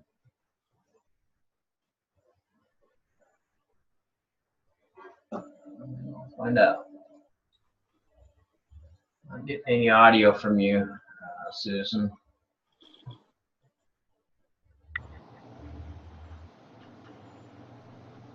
Where is it, Susie? Johnson County Central, maybe? No. Let's look at approval chain.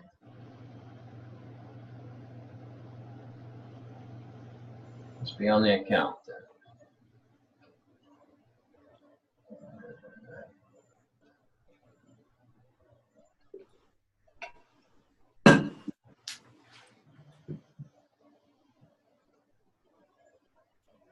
Nope. We have a approval chain.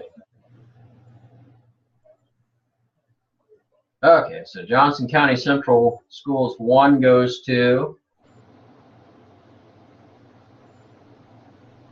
Susie Lacey for that address, so that's good. And number 2 then goes to Jack Moles. So Susie, if you can let me know if that's correct or not, send me an email, let me know. Did we get everybody then? Is there anybody on the phone that we need to make sure we get? Cheryl Pittman dropped off, it looks like. Arlington. Let me see. I think that's it. So those are the approval change. Bennington, get a hold of me. Elmwood, Murdoch, likewise, and we'll get those fixed. So let me just make sure we've got everything.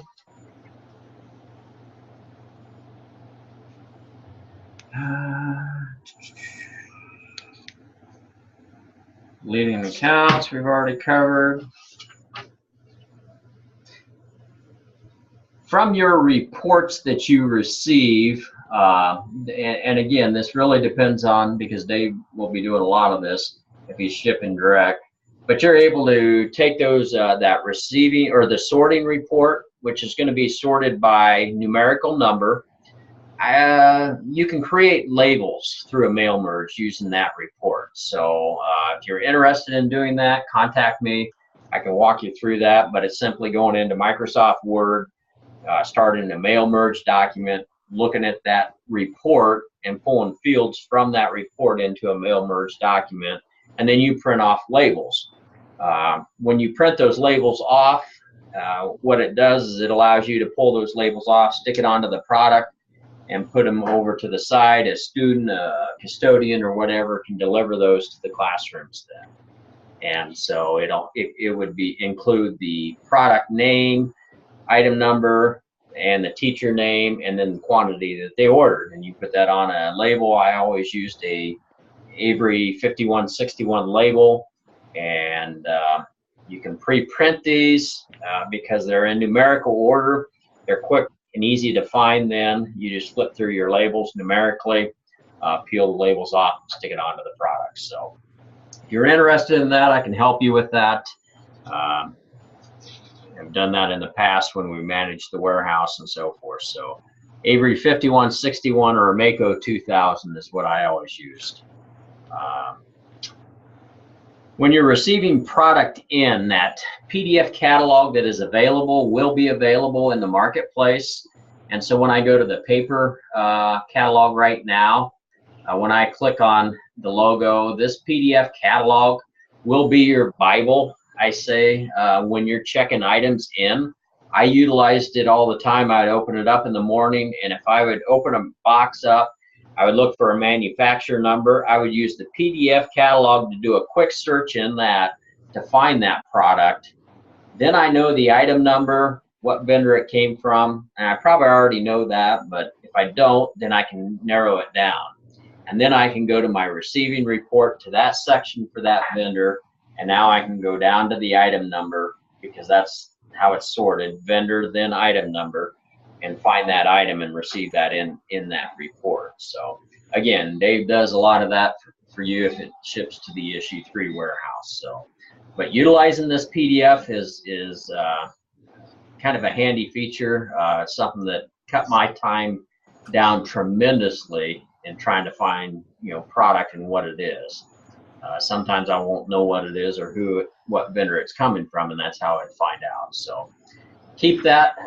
Make sure you download a copy of the annual buy one, and so you have that available for checking items in if you do that. So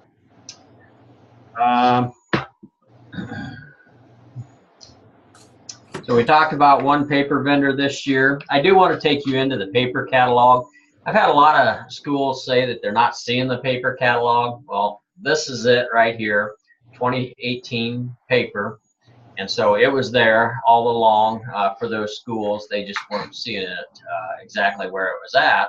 In order to get to the paper catalog, I either have to select it by clicking on the globe icon, or if I come up to supplier sites in ESU CC paper, that'll take me to that paper catalog. And by doing that, I punch out to a paper catalog store. And when I get here, I have the link for the PDF again in a couple places here, all the terms, just some information.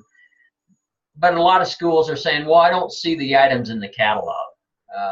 If you just simply hit search here with no search criteria entered into that, it's going to allow you to browse the whole catalog. So from the very first item in the catalog, if I scroll down, I can see the different page numbers here. And so I can go to the very last item in the catalog by selecting this last one. And the last items in the catalog are the shipping and handling, how we handle that. So that's how I can browse the whole catalog. I can also come up to all products and just simply narrow it down by these different categories. So if I want to look at 20-pound paper, I can quickly narrow it down just to the 20-pound. If I want to look at cardstock, I can view that cardstock. I will mention we do have some new items called mix packs. So if you're not wanting a full case of one color, there are some mix packs that you can order, and not many available in 20-pound, but in 24-pound there's a few available there, and even more in when we get into cardstock and cover stocks. So those are available this year, a new item, and those are case quantities. Each one of those, just kind of pay attention. I know this one has fewer quantities in it because of the paperweight, I believe. So those are available, but also listed in this category is your shipping and handling. And so I'll cover that here shortly. So if I add one of these items to my shopping cart and I view my cart now, I'm ready to check out, it's going to give me an error message. This error message is for shipping and handling. You have to choose one of the 3 options this year. Last year you had 6 options. This year you have 3. And so to see those options, and that's what this error is telling me, you have to add one of these 3 part numbers. I can come up to all products and scroll down my page here, and I see shipping and handling at the very bottom. If I choose that, that gives me the 3 options that I have available. The first one is free, and that's in the middle. It's cost you $0. And this is what was included on the bid terms and conditions. And so if you want this service, what they're going to provide is they're going to bring the paper pallet to the back of the truck and set it on the tailgate. We ask for FOB tailgate, free onboard freight to the tailgate. You have to lift it off the truck with a forklift or whatever, and remove it from their tailgate off the truck. So that's free, doesn't cost you anything if you have that capability. The other 2 give you some options here. And the first one I'm going to go into is liftgate to ground delivery. Make sure you click into these and read the full description. The driver will lower pallets to the ground with a hydraulic lift. Buyer staff are responsible for moving the pallets into the building. Quantity is per order. For $175, they're going to lift it off the truck, put it on the ground, and that's it. You have to move it inside to your warehouse. Doesn't matter if you order 1 pallet or 21 pallets, which is a truckload. It's going to cost you $175 to do that. That's a pretty good buy for those that are ordering a truckload, but not such a good buy if you're ordering 1 pallet. So now I realize this the way it came in. Paper 101 last year, what they did is they had $75 for every 4 pallets. So pallets, 1 through 4 cost you $75. Pallets 5 through 8 cost you another $75. So times 2. And so we need to have a conversation with the vendor about this for next year, obviously. So if you're needing that service, you add that to your cart. Otherwise, if I go back to my cart, the last option is liftgate inside delivery. So again, read the description, but they're going to take it off the truck. They're going to wheel it into an accessible warehouse, meaning that they can roll a pallet jack up into the warehouse off their truck. They lift it off with a liftgate, put it on the ground, and wheel it inside. They're not going to unpack it necessarily from the pallet and carry it upstairs for you in your production room and store it in a closet or wherever you store it. So it does have to be somewhat accessible to do that. But $275 per order again. Again, good buy if I got a truckload, not so good if I have 1 pallet. So plan your delivery options. You have to choose one before you check out. So if I add this to my cart now and view my cart, that error message goes away. Keep this in mind for annual buy and paper buy. If I close this window or this tab out right now, I've lost my order. It does not save it in this shopping cart. I have to hit checkout and convert that over into the main marketplace. So it transfers these items back over. Now my items are in a shopping cart in the main marketplace. Once I've gotten there, now I can log out and log back in, and it's going to save it. So make sure that your users do that first checkout. And so when I sign back in, I go look at my shopping cart. Those items are still in my shopping cart. So they have to get it back over to this main marketplace before it saves it. Granted, if I shop multiple times, each one of those times I have to enter in a shipping method before I check out. So I should probably go back in each one of those times then and remove a quantity of 1 because it'll just keep adding it here for that shipping item probably. They're more than likely, especially if you do inside delivery, they're not going to charge you more than the quantity of 1. It's just a mistake. So keep that in mind. Any questions on navigating, anything within the marketplace.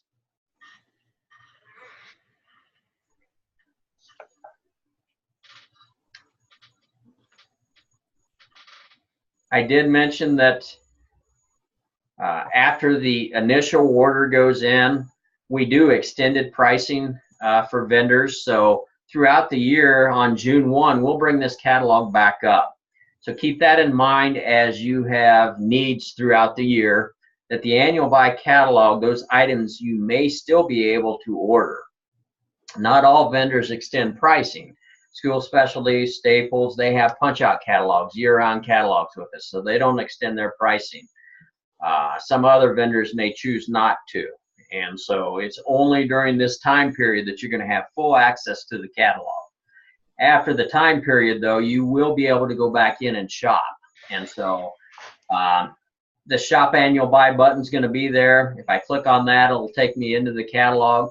Just like the paper, once I get there, I get all this content. Your PDF catalogs will be listed. We're working on those now. These are last year's. I'm showing last year's catalog.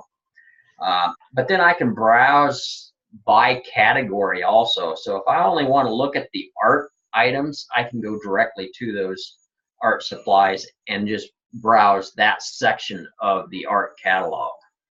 And so just like last time, I can paginate through the different pages and just kind of browse the catalog. If I know an item number, I can enter that item number, 900, 640 maybe, and search for it up above, and it brings up that item. Or if I want to browse the whole catalog, I can click search with no search criteria, and I browse the whole catalog. You notice last year we had, out of 3,400 line items, 2,844 are still available after June 1 on extended up till January 31st. As you click into these items, and I use the technology section as an example, if I look at this camera, a lot of times we will have a specification URL. So if you have questions about all the features on this camera, I can click on that specification URL. It's going to take me out to a manufacturer's website, and I can read the full description of that camera on their website. Okay, so that's available right in the marketplace.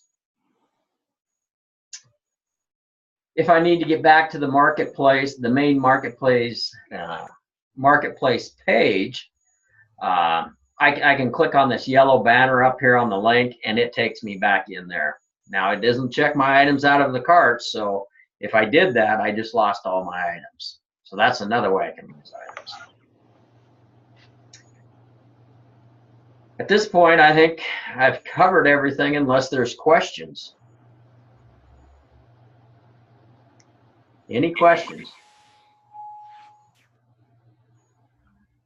If not, if you think of one after we get off, just drop us a line. I would suggest utilizing the co-op at esucc.org account. I will also mention that we do have right now in the lower left-hand corner of the marketplace, Colleen is online right now, and you can live chat her. If I click on the chat here, I could type in a message to Colleen, and she's going to respond either 30 seconds or it may be 3 minutes if she's to the restroom or getting coffee or something. So it may be just a bit, but she will respond to your online chat.